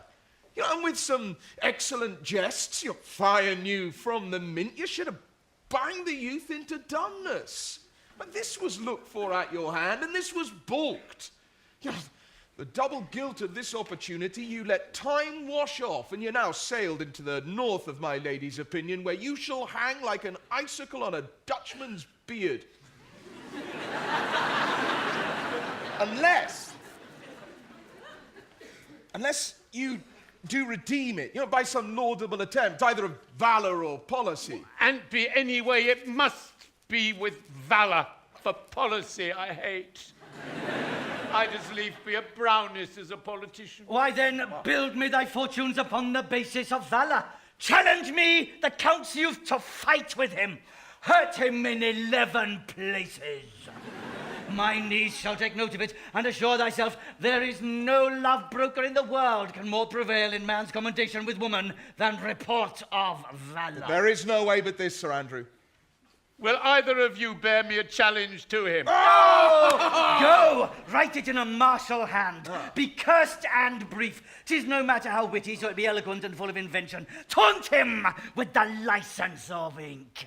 If thou thou'st him some thrice, it shall not be amiss, and as many lies as will lie in thy sheet of paper, although the sheet were big enough for the bed of Wer in England, set 'em down. Yeah! Go about it. Where shall I find you? We'll call thee at thy cubiculo.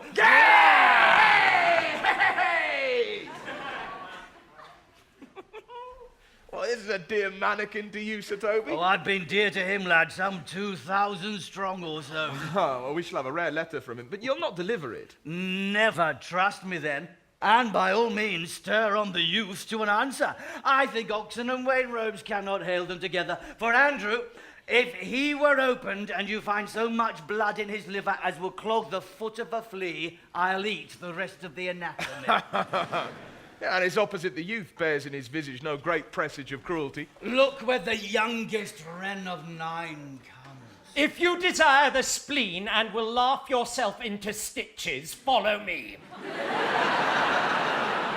Yond gull, Malvolio, is turned heathen, a very renegado. For there is no Christian that means to be saved by believing rightly can ever believe such impossible passages of grossness. He's in yellow stockings. And cross-gartered. Most villainously, like a pedant that keeps a school in the church. I have dogged him like his murderer. He doth obey every point of the letter that I dropped to betray him. He does smile his face into more lines than is in the new map with the augmentation of the Indies. You have not seen such a thing as 'tis. I can hardly forbear hurling things at him. I know my lady will strike him. If she do, he'll smile and take it for a great favour. Come, bring us where he is. I would not by my will have troubled you, but since you make your pleasure of your pains, I will no further chide you. I could not stay behind you. My desire, more sharp than filed steel, did spur me forth. And not all love to see you, though so much as might have drawn one to a longer voyage. But jealousy what might befall your travel, being skillless in these parts, which to a stranger, unguided and unfriended, often prove rough and unhospitable. My willing love, the rather by these arguments of fear, set forth in your pursuit. My kind Antonio, I can no other answer make, but thanks. And thanks and ever thanks, and oft good turns are shuffled off with such uncurrent pay. But were my worth, as is my conscience firm, you should find better dealing. What's to do? Shall we go see the relics of this town? Tomorrow, sir. Best first go see your lodging. Oh, I am not weary, and 'tis long tonight. I pray you, let us satisfy our eyes with the memorials and things of fame that do renown this city. Would you pardon me? I do not without danger walk these streets. Once in a sea fight gainst the Count's galleys, I did some service of such note indeed that were I ta'en here it would scarce be answered. Belike you slew great number of his people. The fence is not of such a bloody nature, albeit the quality and the time of quarrel might well have given us bloody argument. It might have since been answered in repaying what we took from them, which for traffic's sake most of our city did. Only myself stood out, for which if I be lapsed in this place, I shall pay dear. Do not then walk too open. It doth not fit me. Hold, sir. Here's my purse. In the south suburbs at the Elephant is best to lodge. I will bespeak our diet, whilst you beguile the time and feed your knowledge with viewing of the town. There shall you have me. Why are your purse? Haply your eyes shall light upon some toy you have desire to purchase, and your store, I think, is not for idle markets, sir. Well, I'll be your purse bearer and leave you for an hour. To the Elephant. I do remember. Here. But I have sent after him. He says he'll come. How shall I feast him? What bestow of him? For youth is bought more oft than begged or borrowed. I speak too loud. Where's Malvolio? He's sad and civil and suits well for a servant with my fortunes. Where is Malvolio? He's coming, madam.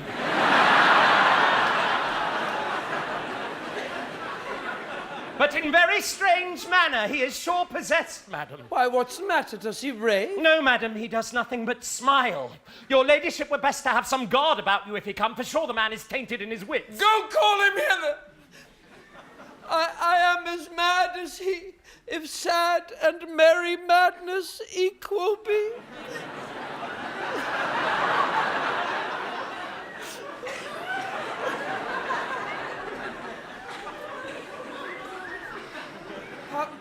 How now, Malvolio? Oh.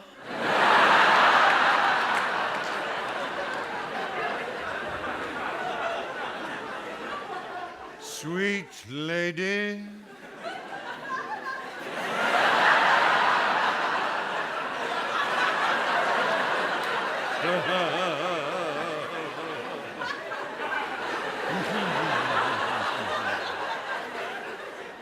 Smilest thou? I sent for thee upon a sad occasion. Sad, lady? I could be sad. It does make some obstruction in the blood, this cross-gartering, but what of that? If it please the eye of one, then 'tis with me as the very true sonnet is. Please one, and please all.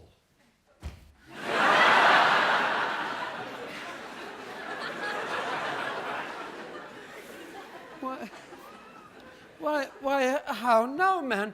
What is the matter with thee? Not black in my mind, though yellow in my legs. It did come to his hand, and commands shall be executed. I think we do know the sweet Roman hand.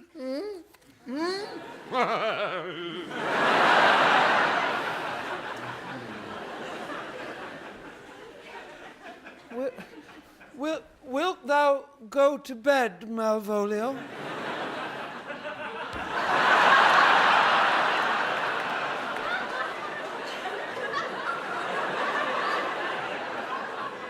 To bed, aye, sweetheart, and I'll come to thee. God comfort thee. Why dost thou smile so, and kiss thy hand so oft? How do you, Malvolio?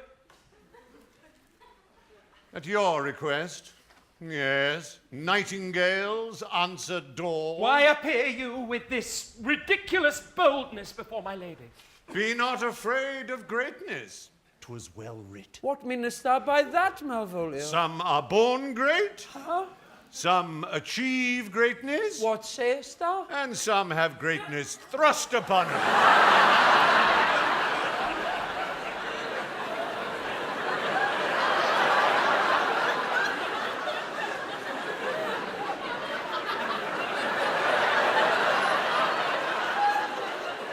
Heaven restore thee. Remember who commended thy yellow stockings. Thy yellow stockings? And wished to see thee ever cross-gartered. Cross-gartered? I say, go to, thou art made, if thou desirest to be so. Am I a maid? Oh. Oh.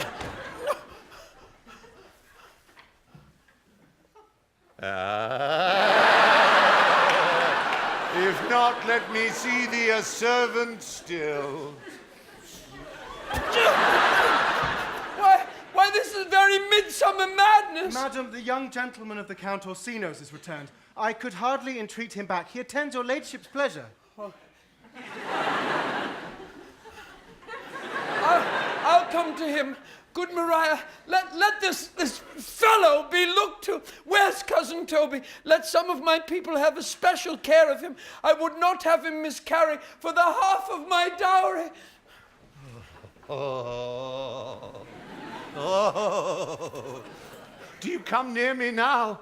No worse man than Sir Toby to look to me. Why, this concurs directly with the letter. She sends for him on purpose that I may appear stubborn with him, for she incites me to that in the letter. Cast thy humble slough, says she, be opposite with a kinsman. Surly with servants, let thy tongue tang with arguments of state, put thyself into the trick of singularity, and consequently sets down the manner how, as with a sad face, a reverent carriage, a slow tongue, in the habit of some sir of note, and so forth. I have limed her. But it is Jove's doing, and Jove make me thankful. But when she went away, now, let this fellow be looked to. Fellow. No, not Malvolio, nor after my degree, but fellow. Why, everything adheres together, that no dram of a scruple, no scruple of a scruple, no obstacle, no incredulous or unsafe circumstance, nothing that can be, can come between me and the full prospect of my hopes. Well, Jove is the doer of this, not I, and he is to be thanked.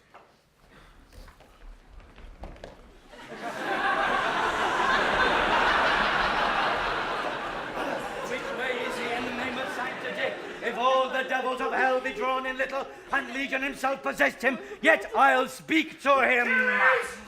Here he is! How is it with you, sir? Oh, how is it with you, man? Go off. I discard you. Let me enjoy my private. Go off. Lo, how hollow the fiend speaks within him. Did not I tell you, Sir Toby, my lady prays you to have a care of him? Aha, does she so? Peace, peace. We must deal gently with him. Let me alone. How do you, Malvolio? How is't with you? Man, defy the devil. Consider he's an enemy to mankind. Do you know what you say? Oh, lie you when you speak ill of the devil, how he takes it at heart. Pray God he be not bewitched. Hey, carry his water to the wise Marion, woman. it shall be done tomorrow morning. If I live, my lady would not lose him for more than I'll say. Prithee, hold thy peace. This is not the way. Do you not see? You move him. Let me alone with him. No, even gentleness! Gently. The fiend is rough and will not be roughly used. How now, my poor cock? How dost thou charge? Sir! I bid ye come with me. What, man? 'Tis not for gravity to play at cherry pick with Satan. Hang him, foul collier. Get him to say his prayers, good Sir Toby. Get him to pray. My prayers? Minx! No, I warrant you he will not hear of godliness.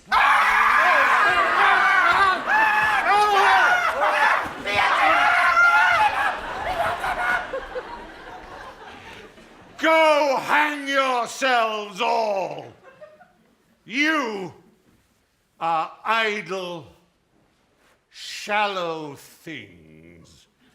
I am not of your element. You shall know more hereafter.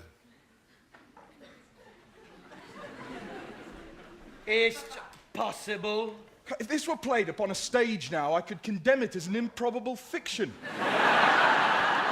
Why, his very genius had taken the infection of the device, man! Nay, pursue him now, lest the device take air and taint. Why, we shall make him mad indeed. The house will be the quieter. Come, we'll have him in a dark room and bound. My niece is already in the belief that he's mad. We may carry it thus for our pleasure and his penance, till our very pastime, tired out of breath, prompt us to have mercy on him, at which time we'll bring the device to the bar and crown thee for a finder of madmen. Oh, Batsy. More matter for a May morning. Here's the challenge, read it. I warrant there's vinegar and pepper in't. What, is't so saucy? I warrant him. Do but read. Give me. Youth whatsoever thou art but a scurvy fellow. Good and valiant. Wonder not, nor admire not in thy mind why I do call thee so, for I will show thee no reason for it. It's a good note. That keeps you from the blow of the law. Thou comest to the Lady Olivia, and in my sight she uses thee kindly, but thou liest in thy throat. That is not the matter I challenge thee for. Very brief, and to exceeding good senseless. I will waylay thee going home, where if it be thy chance to kill me... Good. Thou kill'st me like a rogue and a villain. But still you keep on the windy side of the good. Fare thee well, and God have mercy upon one of our souls. He may have mercy upon mine, but my hope is better, and so look to thyself, thy friend as thou usest him, and thy sworn enemy, Andrew Ague Cheek. If this letter move him not, his legs cannot. I'll give it him. You may have very fit occasion for it. He is now in some commerce with my lady, and will by and by depart. Go, Sir Andrew, scout me for him at the corner of the orchard like a bambaily. So soon as ever thou seest him, draw. And as thou drawest, swear horrible. For it comes to pass oft that a terrible oath with a swaggering accent sharply twanged off gives manhood more approbation than ever proof itself would have earned him. Away! Nay, let me alone for swearing. Now will not I deliver his letter, for the behaviour of the young gentleman gives him out to be of good capacity and breeding. His employment between his lord and my niece confirms no less. Therefore, this letter, being so excellently ignorant, will breed no terror in the youth. He'll find it comes from a clodpole. Oh, but, sir, I will deliver his challenge by word of mouth.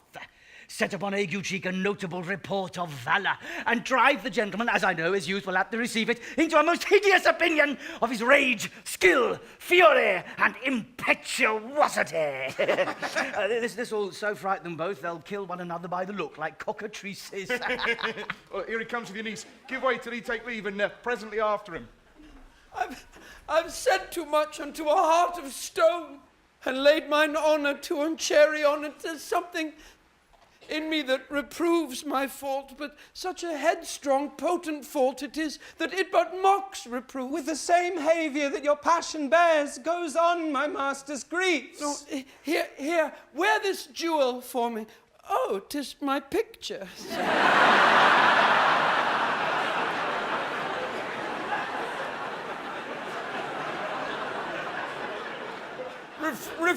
Refuse it not. It hath no tongue to vex you. And I beseech you, come again tomorrow. What shall you ask of me that I'll deny, which honour saved me upon asking give? Nothing but this, your true love for my master. How with mine honour may I give him that which I've given to you? I will acquit you. Well, come again tomorrow. Fare thee well. A fiend like thee might bear my soul to hell. Gentlemen, God save thee. And you, sir? That defence thou hast, betake thee to it. Of what nature the wrongs are thou hast done him, I know not. But thy interceptor, full of despite, bloody as the hunter, attends thee at the orchard end. Dismount thy tuck, be ere in thy preparations, for thy assailant is quick, skillful, and deadly. You mistake, sir. I'm sure no man hath any quarrel to me. My remembrance is very free and clear from any image of offence done to any man. You'll find it otherwise, I assure you. Therefore, if you hold your life at any price, betake you to your guard, for your opposite hath in him what youth, strength, skill, and wrath can furnish man withal. I pray you, sir, what is he? He is knight, dubbed with unhatched rapier and on carpet consideration, but he's a devil in private brawl. Souls and bodies hath he divorced three, and his incensement at this moment is so implacable that satisfaction can be none but by pangs of death and sepulchre. Hobnob is his word, give it or take it. I will return again into the house and desire some conduct of the lady. I am no fighter. I have heard of some kind of men that put quarrels purposely on others to taste their valour. Belike, this is a man of that quirk. Sir, no, his indignation derives itself out of a very competent injury. Therefore, get you on and give him his desire. Please. Back you shall not to the house, unless you undertake that with me, which with as much safety you might answer him. This is as uncivil as strange. I beseech you, do me this courteous office as to know of the knight what my offence to him is. It is something of my negligence, nothing of my purpose. I will do so. Signor Fabian, stay you by this gentleman till my return. Pray you, sir, do you know of this matter?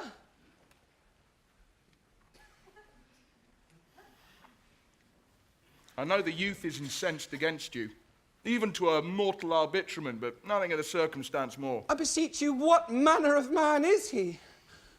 Well, there's nothing of that wonderful promise to read him by his form as you like to find him in the proof of his valour.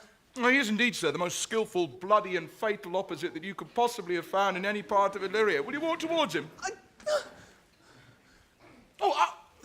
I'll make your peace with him if I can. I should be much bound to you for it. I am one that had rather go with Sir Priest than Sir Knight. I cannot, who knows so much of my mettle? Why, man, he's a very devil. I have not seen such a virago. I had a pass with him, rapier, scabbard and all, and he gives me the stuck in with such a mortal motion that it is inevitable. And on the answer, he pays you as surely as your feet hits the ground they step on. They say he's been fencer to the Sophie. The pox on't, I'll not meddle with him. Aye, but he will not now be pacified. Fabian can scarce hold him yonder. Plague on't, and I thought he'd been so valiant and cunning in fence, I'd have seen him damned ere I'd have challenged him. Let him let the matter slip, and I'll give him my horse. Grey Capulet. I'll make the motion. Stand here. Make a good show on it. Mary will ride your horse as well as I ride you. I have his horse to take up the quarrel. I have persuaded him the youth's a devil. Yeah, he's as horribly conceited of him and pants and looks pale as if a bear were at his heels. There's no remedy, sir. He will fight with you for his oath's sake. Oh, marry, he hath better bethought him of his quarrel, and he finds that now scarce to be worth talking of. Therefore draw for the supportance of his vow. He protests he will not hurt you. Pray God defend me. A little thing would make me tell them how much I lack of a man. Give ground if you see him furious. Come, Sir Andrew, there's no remedy. The gentleman will, for his honour's sake, have one bout with you. Look, he cannot, by the duello, avoid it. But he has promised me, as he is a gentleman and a soldier, he will not hurt you. Come on,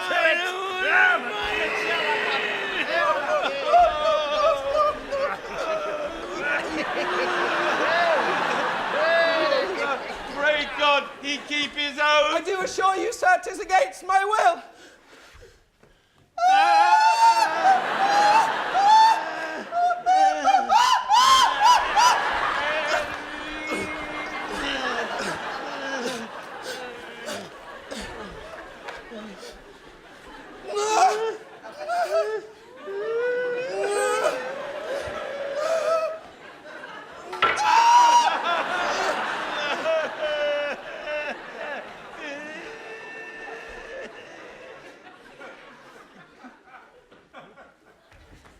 Put up your sword!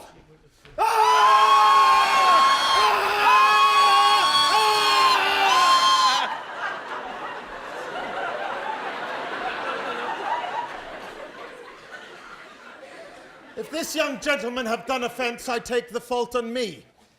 If you offend him, I for him defy you. You, sir? Why, what are you? One, sir, that for his love dares yet do more than you have heard him brag to you he will. Nay, if you be an undertaker, I'm for you. Oh, Cousin Tommy, hold! Here come the officers. I'll be with you anon. I pray, sir, put your sword up, if you please. Marry, will I, sir? And for that I promised you I'll be as good as my word. He will bear you easily and reigns well. This is the man. Do thy office. Antonio, I arrest thee at the suit of Count Orsino. You mistake me, sir. No, sir, no jot. I know your favour well. Though now you have no sea cap on your head, take him away. He knows I know him well. I must obey. This comes with seeking you, but there's no remedy. I shall answer it. What will you do now? My necessity makes me to ask you for my purse. It grieves me much more for what I cannot do for you than what befalls myself. You stand amazed, but be of comfort. Come, sir, away. I must entreat of you some of that money. What money, sir? For the fair kindness you have shown me here, and part being prompted by your present trouble, out of my lean and low ability, I'll lend you something. My having is not much. I'll make division of my present with you. Hold, there's half my coffer. Will you deny me now? It's possible that my deserts to you can lack persuasion. Do not tempt my misery, lest that it make me so unsound a man as to upbraid you with those kindnesses that I have done for you. I know of none, nor know I you by voice or any feature. I hate ingratitude more in a man than lying vainness, babbling drunkenness, or any taint of vice whose strong corruption inhabits our frail blood. Heavens themselves! Come, sir, I pray you. Let me speak a little! This youth that you see here, I snatched one half out of the jaws of death, relieved him with such sanctity of love, and to his image, which methought did promise most venerable worth, did I devotion. What's that to us? The time goes by. Away. But oh, how vile and idle proves this God. Thou hast, Sebastian, done good features shame. In nature there's no blemish but the mind. None can be called deformed but the unkind. Virtue is beauty, but the beauteous evil are empty trunks all flourished by the devil. The man grows mad. Away with him. Come. Come, sir. Lead me on. Methinks his words do from such passion fly that he believes himself. So do not I. Prove true, imagination, oh, prove true, that I, dear brother, be now ta'en for you. Come hither, knight, come hither, Fabian. We'll whisper o'er a couplet or two of most sage saws. He named Sebastian, I, my brother, know, yet living in my glass, even such and so. In favour was my brother, and he went, still in this fashion, colour, ornament. For him I imitate, oh, if it prove, tempests are kind, and salt waves fresh in love. A very dishonest, paltry boy, and more a coward than a hare. His dishonesty appears in leaving his friend here in necessity and denying him, and for his cowardship ask a Fabian. A coward, most devout coward, religious in it. Slid! I'll after him again and beat him. Do, cuff him soundly, but never draw thy sword. Oh, and I do not. Come on, let's see the event. I dare lay any money 'twill be nothing yet. Will you make me believe that I am not sent for you? Go to, thou art a foolish fellow. Let me be clear of thee. Well held out, i' faith. No, I do not know you, nor I am not sent to you by my lady to bid you come speak with her. Nor your name is not Master Cesario, nor this is not my nose, neither. Nothing that is so is so. I prithee, vent thy folly somewhere else. Thou knowest not me. Well, vent my folly. Oh, he's heard that word of some great man, and now applies it to a fool. Vent my folly. But I prithee now, ungird thy strangeness, and tell me what I shall vent to my lady. Shall I vent to her that thou art coming? I prithee, foolish Greek, depart from me. There's money for thee. If you tarry longer, I shall give worse payment. By my troth, thou hast an open hand. These wise men that give fools money get themselves a good report after 14 years' purchase. Now, sir, have I met you again?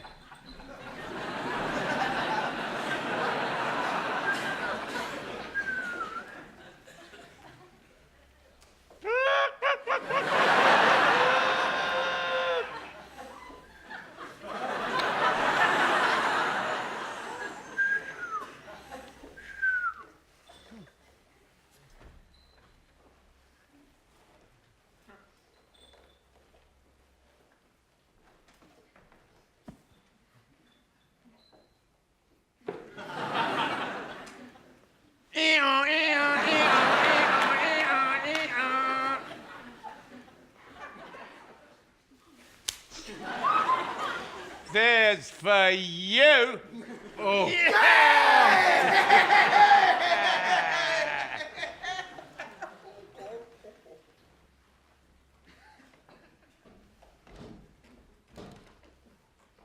Why, there's for thee. And thou. And thou.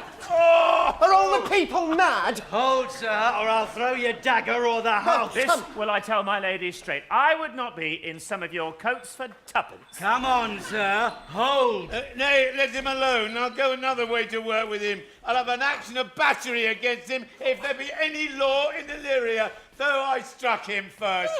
It's no matter for that. Let go thy hand. Oh, come, sir, I will not let you go. Come, my young soldier, put up your iron. You're well fleshed. Come on. I will be free from thee. What wouldst thou now? Ha! If thou darest tempt me further, draw thy sword. What? What? Nay then, I must have an ounce or two of this malapert blood from you. Huh? No! Hold to me! On my life I charge thee hold! Madam, good! No! Madam! Get...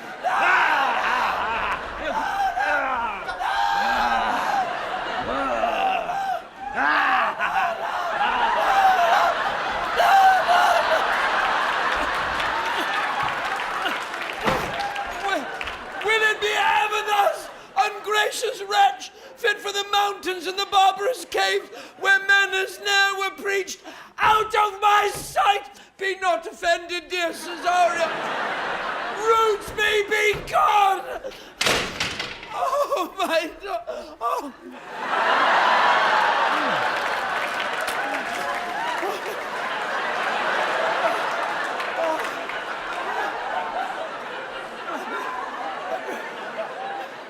I prithee, gentle friend, let thy fair wisdom, not thy passion sway in this uncivil and unjust extent against thy peace.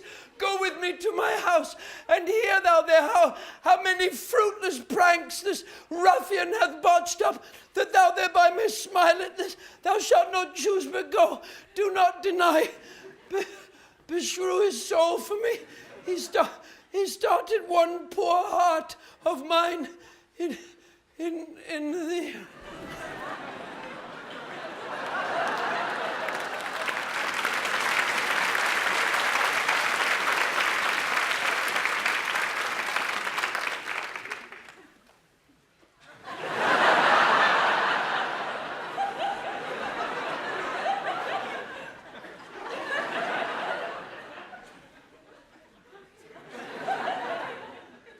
What relish is in this? How runs the stream?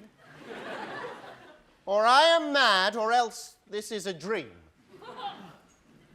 Let fancy still my sense in Lethe steep. If it be thus to dream, still let me sleep.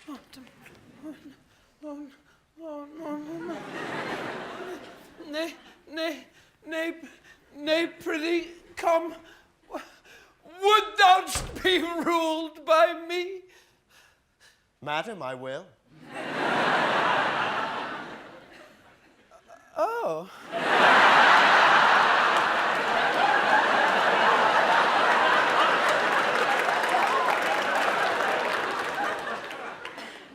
Say so, and so be.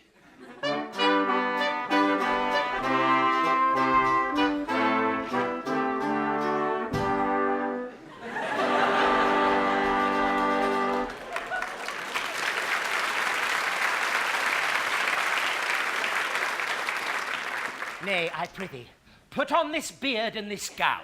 Make him believe thou art Sir Topaz, the curate. Do it quickly. I'll call Sir Toby the whilst. Well, I'll put it on. I'll put it on. And I will dissemble myself in it. And I would I were the first that ever dissembled in such a gown. I'm not tall enough to become the function well, nor lean enough to be thought a good student, but to be said an honest man and a good housekeeper goes as fairly as to say a careful man and a great scholar. The competitors enter. Jove bless thee, Master Parson. Bonastiers, Sir Toby, for as the old hermit of Prague that never saw pen and ink, very wittily said to a niece of King Gorboduc, that is, so I being Master Parson and Master Parson. For what is that but that, and is but is. To him, Sir Topaz. What ho! I say, peace in this prison. Who calls there? It's Sir Topaz, the curate, who comes to visit Malvolio, the lunatic. Sir Topaz? Sir Topaz? Good Sir Topaz, go to my lady. Out! Hyperbolical fiend, how vexest thou this man? Talkest thou nothing but of ladies? Well said, Master Parson. Sir Topaz, never was man thus wronged. Good Sir Topaz, do not think I am mad. They have laid me here in hideous darkness. Aye, thou dishonest Satan. Sayest thou that house is dark? As hell, Sir Topaz. Why, it hath be windows. Transparent as barricadoes, and the clerestories toward the south-north are as lustrous as ebony. And yet complainest thou of obstruction. I am not mad, Sir Topaz. I say to you, this house is dark. Madman, thou errest. I say there is no darkness but ignorance, in which thou art more puzzled than the Egyptians in their fog. And I say this house is as dark as ignorance, though ignorance were as dark as hell. And I say there was never man thus abused. I am no more mad than you are. Make the trial of it, in any constant question. What is the opinion of Pythagoras concerning wildfowl? That the soul of our grandam might happily inhabit a bird. And what thinkest thou of his opinion? I think nobly of the soul, and no way approve his opinion. Fare thee well, remain thou still in darkness. Thou shalt hold the opinion of Pythagoras, ere I will allow of thy wits, and fear to kill a woodcock, lest thou dispossess the soul of thy grandam. Fare thee well! Sir Topaz! My most exquisite Sir Topaz. Nay, I am for all waters. Thou mightst have done this without thy beard and gown. He sees thee not. To him in thine own voice, and bring me word how thou find'st him. I would we were well rid of this knavery. If he may be conveniently delivered, I would he were. For I'm now so far in offence with my niece that I cannot pursue with any safety this sport, the upshot. Come by and by to my chamber.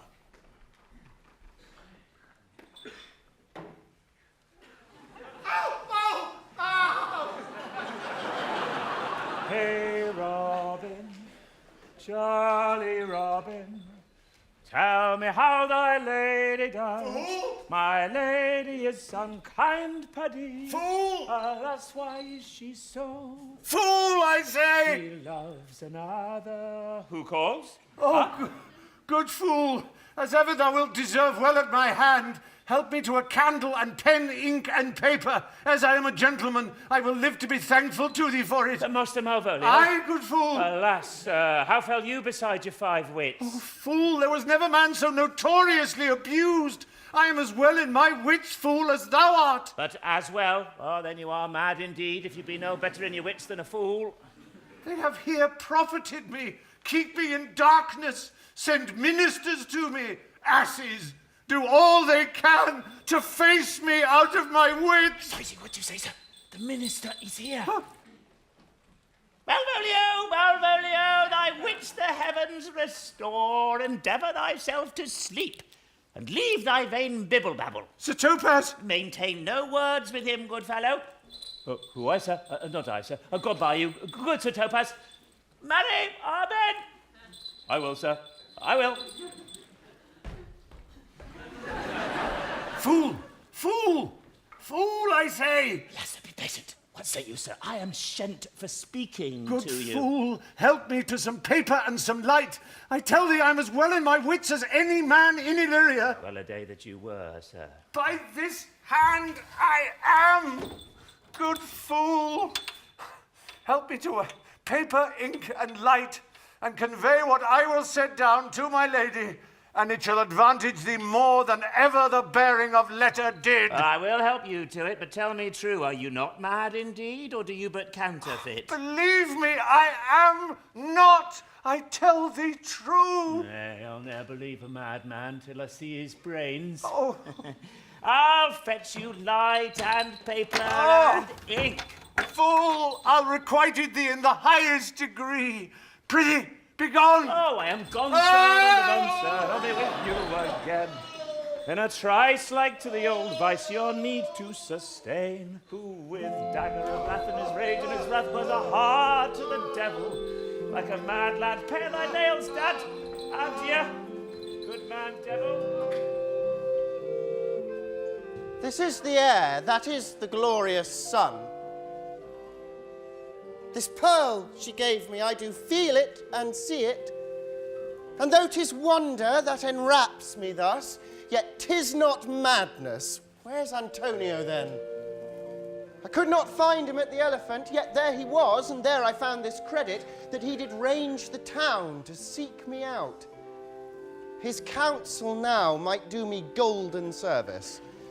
For though my soul disputes well with my sense, that this may be some error, but no madness, yet doth this accident and flood of fortune so far exceed all instance, all discourse, that I am ready to distrust mine eyes, and wrangle with my reason that persuades me to any other trust but that I am mad, or else the lady's mad.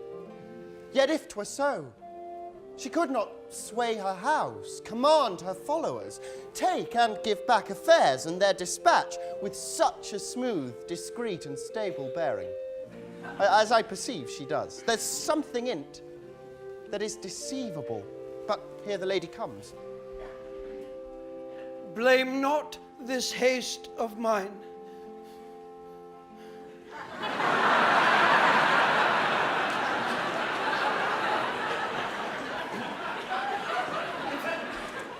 if you mean well, now go with me and with this holy man into the chantry by.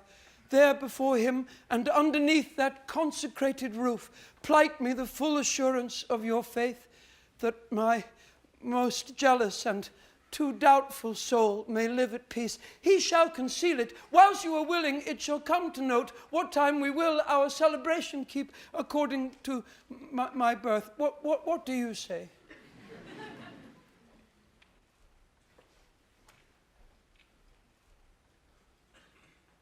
I'll follow this good man and go with you, and having sworn truth ever will be true. Then lead the way, good father, and heavens so shine that they may fairly note this act of mine. Now, as thou lovest me, let me see his letter. Good Master Fabian, grant me another request. Why, anything. Do not desire to see this letter. This is to give a dog, and in recompense desire my dog again. Belong you to the Lady Olivia, friend? Aye, sir, we are some of her trappings. I know thee well. How dost thou, my good fellow? Oh, truly, sir, the better for my foes and the worse for my friends. Or just the contrary, the better for thy friends? No, sir, the worse. And how can that be? Marry, sir, they praise me and make an ass of me. Now, my foes tell me plainly I am an ass, so that by my foes, sir, I profit in the knowledge of myself, and by my friends I am abused, so that conclusions to be as kisses. If your four negatives make you two affirmatives, why then the worse for my friends and the better for my foes. Why, this is excellent. By my troth, sir, no. Though it please you to be one of my friends. Oh, well, it shall not be the worse for me. There's gold. But then it would be double dealing, sir. I would that you could make it another. Oh, you give me ill counsel. Put your grace in your pocket, sir, for this once, and let your flesh and blood obey it. Well, I will be so much a sinner to be a double dealer. There's another. No. Primo, secundo, tertio is a good play. The old saying is the third pays for all. Or the triplex, sir, is a good tripping measure. Or the bells of St. Bennet, sir, may put you in mind. 1, 2, 3. You can throw no more money out of me at this throw. If you will let your lady know I am here to speak with her, and bring her along with you, it may awake my bounty further. Marry, sir, a lullaby to your bounty till I come again. I go, sir, but I would not have you to think that my desire of having is the sin of covetousness. Will you just... But as you say, sir, you let your bounty take a nap. I will awake it anon. Here comes the man, sir, that did rescue me. That face of his I do remember well. Yet when I saw it last, it was besmeared as black as Vulcan in the smoke of war. A bobbling vessel was he captain of, for shallow draught and bulk unprizable, with which such scatheful grapple did he make with the most noble bottom of our fleet, that very envy and the tongue of loss cried fame and honour on him. What's the matter? Orsino, this is that Antonio that took the Phoenix and hath brought from Candy. And this is he that did the tiger board when your young nephew Titus lost his leg. Here in the streets, desperate of shame and state, in private brabble did we apprehend him. He did me kindness, sir, drew on my side, but in conclusion put strange speech upon me. I know not what 'twas, but distraction. Notable pirate, thou salt-water thief, what foolish boldness brought thee to their mercies, whom thou in terms so bloody and so dear hast made thine enemy? Orsino, noble sir, be pleased that I shake off these names you give me. Antonio never yet was thief or pirate, though I confess on base and ground enough, Orsino's enemy, huh? A witchcraft drew me hither. That most ingrateful boy there by your side, from the rude seas, enraged and foamy mouth, did I redeem. A rack past hope he was. His life I gave him, ended there to add my love, without retention or restraint. All his in dedication, for his sake did I expose myself, pure for his love, into the danger of this adverse town. Drew to defend him when he was beset, where, being apprehended, his false cunning, not meaning to partake with me in danger, taught him to face me out of his acquaintance, and grew the 20 years removed thing, while one would wink, denied me mine own purse, which I had recommended to his use not half an hour before. How can this be? When came he to this town? Today, my lord. and for 3 months before. No interim, not a minute's vacancy. Both day and night did we keep company. Here comes the Countess. Now heaven walks on earth, but for thee, fellow, thy words are madness. 3 months this youth hath tended upon me, but more of that anon. Take him aside. What would my lord, but that he may not have, wherein Olivia may seem serviceable? Cesario, you do not keep promise with me. Gracious Olivia. What do you say, Cesario, good my lord? My lord would speak, my duty hushes me. If it be aught to the old tune, my lord, it is as fat and fulsome to mine ear as howling after music. Still so cruel. Still so constant, lord. What to perverseness? You uncivil lady, to whose ingrate and unauspicious altars my soul, the faithfulst offerings, have breathed out that ere devotion tendered. What shall I do? I mean, even what it please my lord that shall become him. Oh. Well, why should I not? Had I the heart to do it, like to the Egyptian thief at point of death, kill what I love! A savage jealousy that sometimes savours nobly. But hear me this, since you to non-regardance cast my faith, and that I partly know the instrument that screws me from my true place in your favour, live you, the marble-breasted tyrant still. But this your minion, whom I know you love, and whom by heaven I swear I tender dearly, him will I tear out of that cruel eye, where he sits crowned in his master's spite. Come, boy, with me. My thoughts are ripe in mischief. I'll sacrifice the lamb that I do love to spite a raven's heart within a dove. And I, most jock and apt and willingly, to do you rest 1,000 deaths would die. What?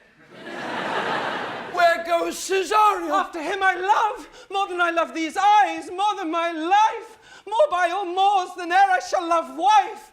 If I do feign you witnesses above, punish my life, a tainting of my love. I mean detested. How am I beguiled? Who does beguile you? Who does do you wrong? Hast thou forgot thyself? Is it so long? Call forth the Holy Father. Come away. Whither, my lord? Cesario, husband, stay!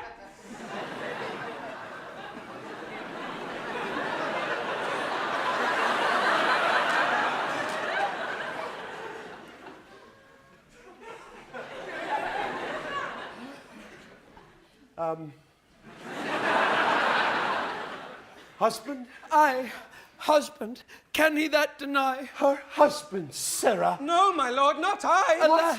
Alas, it is the baseness of thy fear that makes thee strangle thy propriety. Fear not, Cesario. Take thy fortunes up, be that thou knowest thou art, and then thou art as great as that thou fearst. Welcome, Father. Father, I charge thee by thy reverence here to unfold, though lately we intended to keep in darkness what occasion now reveals before 'tis right. What thou dost know hath newly passed between this youth and me. A contract of eternal bond of love. Confirmed by mutual joinder of your hands, attested by the holy close of lips, strengthened by interchangement of your rings. All the ceremony of this compact, sealed in my function by my testimony, since when my watch hath told me toward my grave I have travelled but 2 hours. O thou dissembling cub, what wilt thou be when time hath sowed a grizzle on thy case? Or will not else thy craft so quickly grow that thine own trip shall be thine overthrow? Farewell, and take her, but direct thy feet where thou and I henceforth may never meet. My lord, I do protest. Oh, do not swear. Hold little faith, though thou hast too much fear. For the love of God, a surgeon! And send one presently to Sir Toby. What's the matter? Who has broke my head across and has given Sir Toby a bloody coxcomb too. Oh, for the love of God, your help! I'd rather than £40 I were at home. Who has done this, Sir Andrew? The Count's gentleman, one Cesario. We took him for a coward, but he's a very devil incarnate. My gentleman, Cesario. God's lively, there he is! You broke my head for nothing! And that I did, I was set on to do it by Sir Toby. Why do you speak to me? I never hurt you. You drew your sword upon me without cause, but I bespake you fair and hurt you not. With a bloody coxcomb be a hurt, you have hurt me. I think you said nothing but a bloody coxcomb. Here comes Sir Toby, halting. You shall hear more. But if he'd not been in drink, he would have tickled you at the gates, and he did. And now, gentlemen, how is't with you? Oh, that's all one. Has hurt me, there's the end on. Sot did see Dick surgeon, Sot. Oh, he's drunk, Sir Toby, an hour agone. His eyes were set at 8 in the morning. Well, then he's a rogue and a passing measures paven. I hate a drunken rogue. Away with him. Who hath made this havoc with them? I'll help you, Sir Toby, because we'll be dressed together.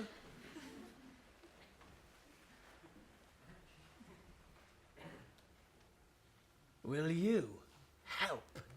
Huh? An asshead, and a coxcomb, and a knave, a thin-faced knave, a gull.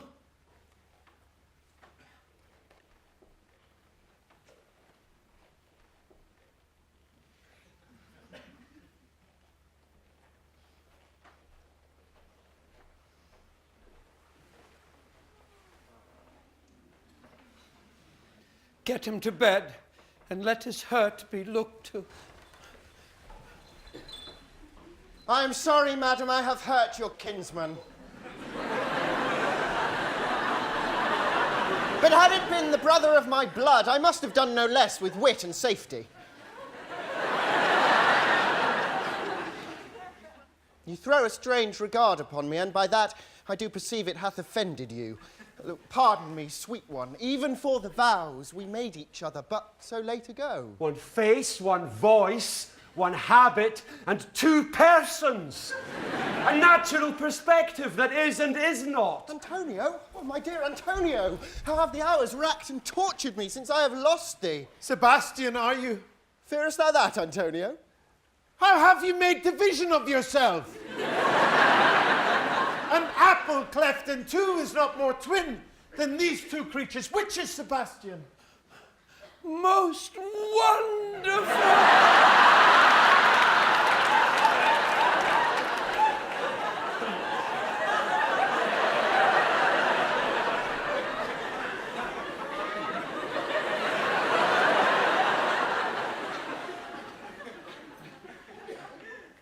Do I stand there? I never had a brother.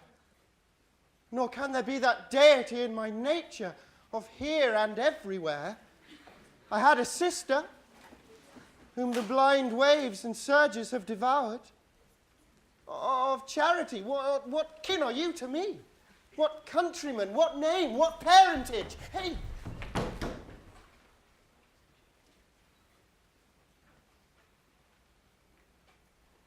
Of Messalene, Sebastian was my father. Such a Sebastian was my brother too. So went he suited to his watery tomb. If spirits can assume both form and suit, you come to fright us. A spirit I am indeed, but am in that dimension grossly clad, which from the womb I did participate. Were you a woman as the rest goes even, I should my tears let fall upon your cheek, and say thrice welcome, drowned Viola. My father had a mole upon his brow. And so had mine. And died that day when Viola from her birth had numbered 13 years. Oh, that record is lively in my soul. He finished indeed his mortal act that day that made my sister 13 years.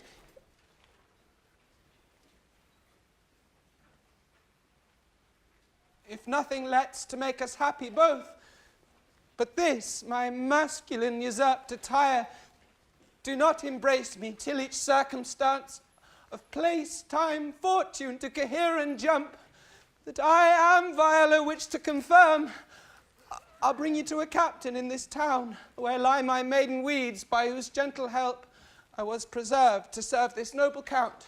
All the occurrence of my fortune since hath been between this lady and this lord.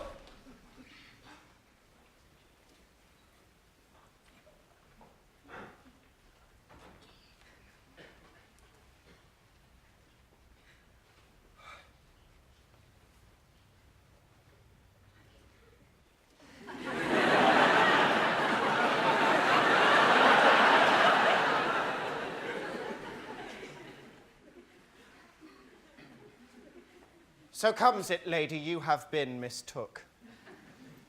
But nature to her bias drew in that you would have been contracted to a maid, nor are you therein by my life deceived.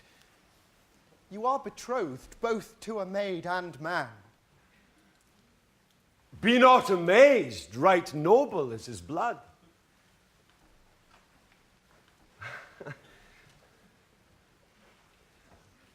Well, if this be so...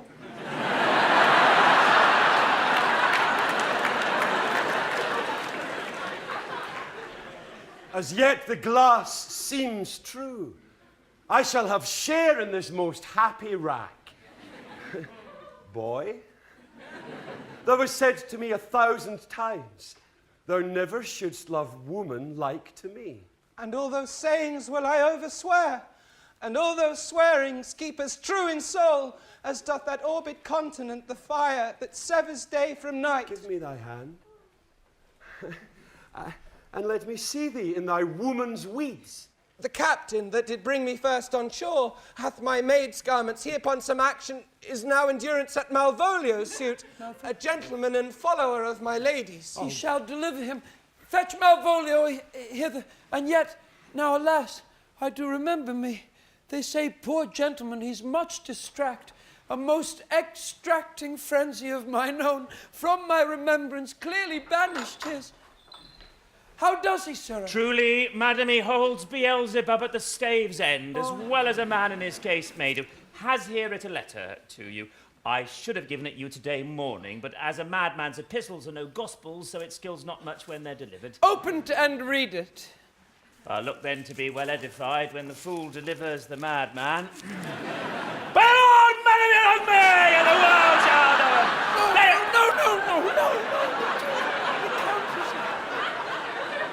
No, come.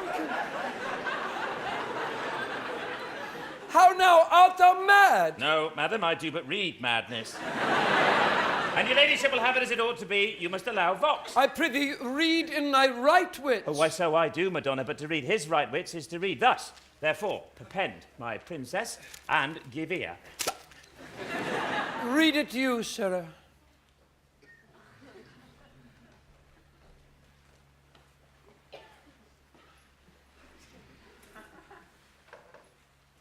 By the Lord, madam, you wrong me, and the world shall know it.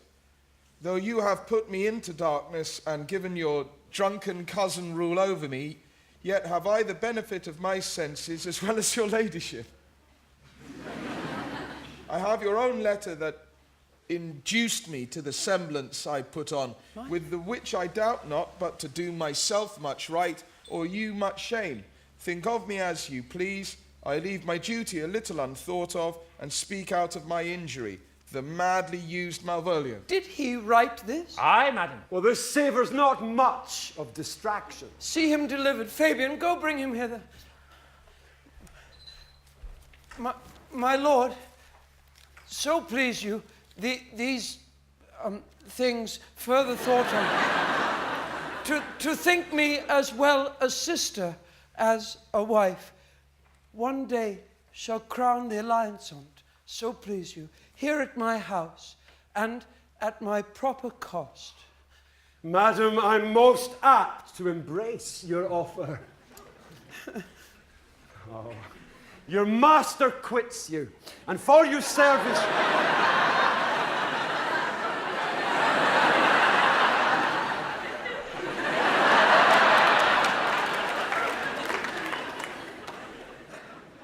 master quits you.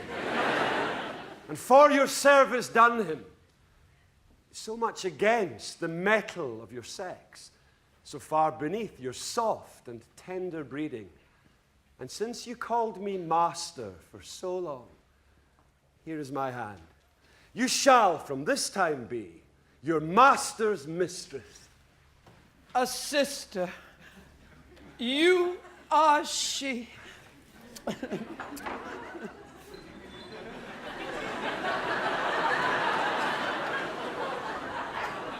Is this the madman? I, my lord, the same. How now, Malvolio? Madam, you have done me wrong, notorious wrong. Have I, Malvolio? No. Lady, you have. I pray you, peruse that letter. You must not now deny it is your hand. Write from it if you can, in hand or phrase. Or say 'tis not your seal, nor your invention. You can say none of this. Well, grant it then. And tell me in the modesty of honor why you have given me such clear lights of favor, bade me come smiling and cross-gartered to you, to put on yellow stockings and to frown upon Sir Toby and the lighter people. And acting this in an obedient hope, why have you suffered me to be imprisoned?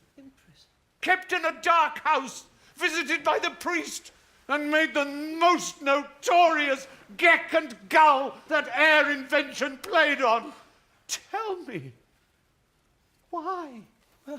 Alas, Malvolio, this is not my writing.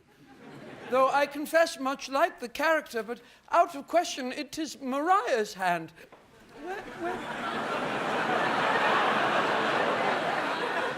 And now I do bethink me, it was she first told me thou wast mad.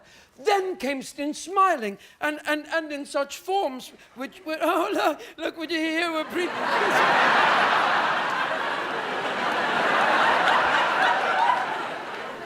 which here were presupposed upon thee in the letter. Prithee be content. This practice hath most shrewdly passed upon thee. But when we know the grounds and authors of it, thou shalt be both the plaintiff and the judge of thine own cause. Good madam, hear me speak. And let no quarrel, nor no brawl to come, taint the condition of this present hour, which I have wondered at. In hope it shall not. Most freely, I confess, myself and Toby set this device against Malvolio here. Upon some stubborn and uncourteous parts we had conceived against him. Maria writ the letter at Sir Toby's great importance, in recompense whereof he hath married her. Hooray!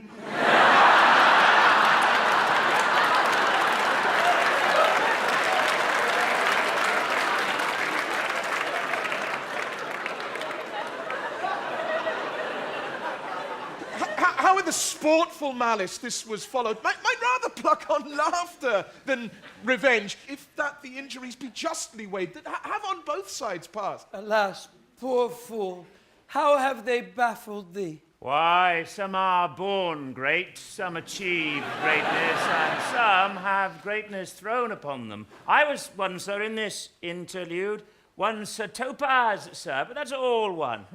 By the Lord, fool, I am not mad.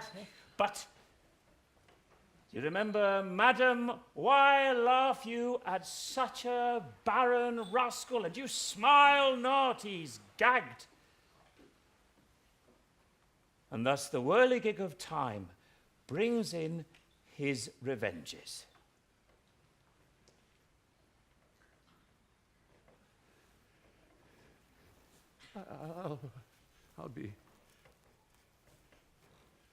I'll be revenged on the whole pack of you! No.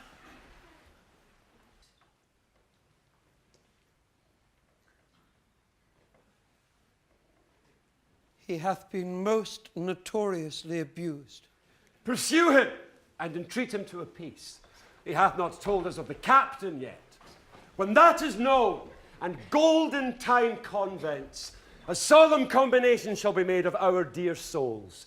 Meantime, sweet sister, we will not part from hence. Cesario, come. Or so you shall be, while you are a man.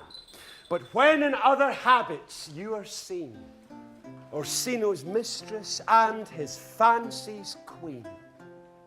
When that I was a little tiny boy, with hey-ho, the wind and the rain, the wind and the rain, the wind and the rain. A foolish thing was but a toy, for the rain, for the rain. It raineth every day, it raineth every day. But when I came to man's estate, with hey-hey-ho, the wind and the rain, the wind and the rain. 'Gainst knaves and thieves men shut their gate.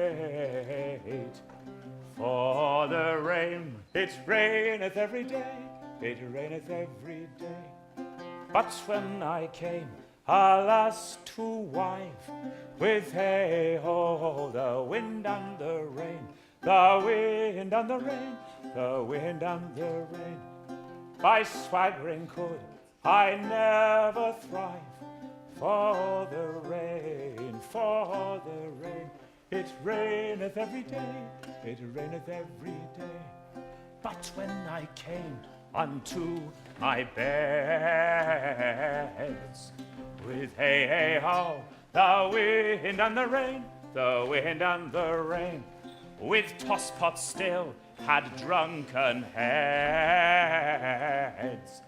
For the rain, it raineth every day, it raineth every day.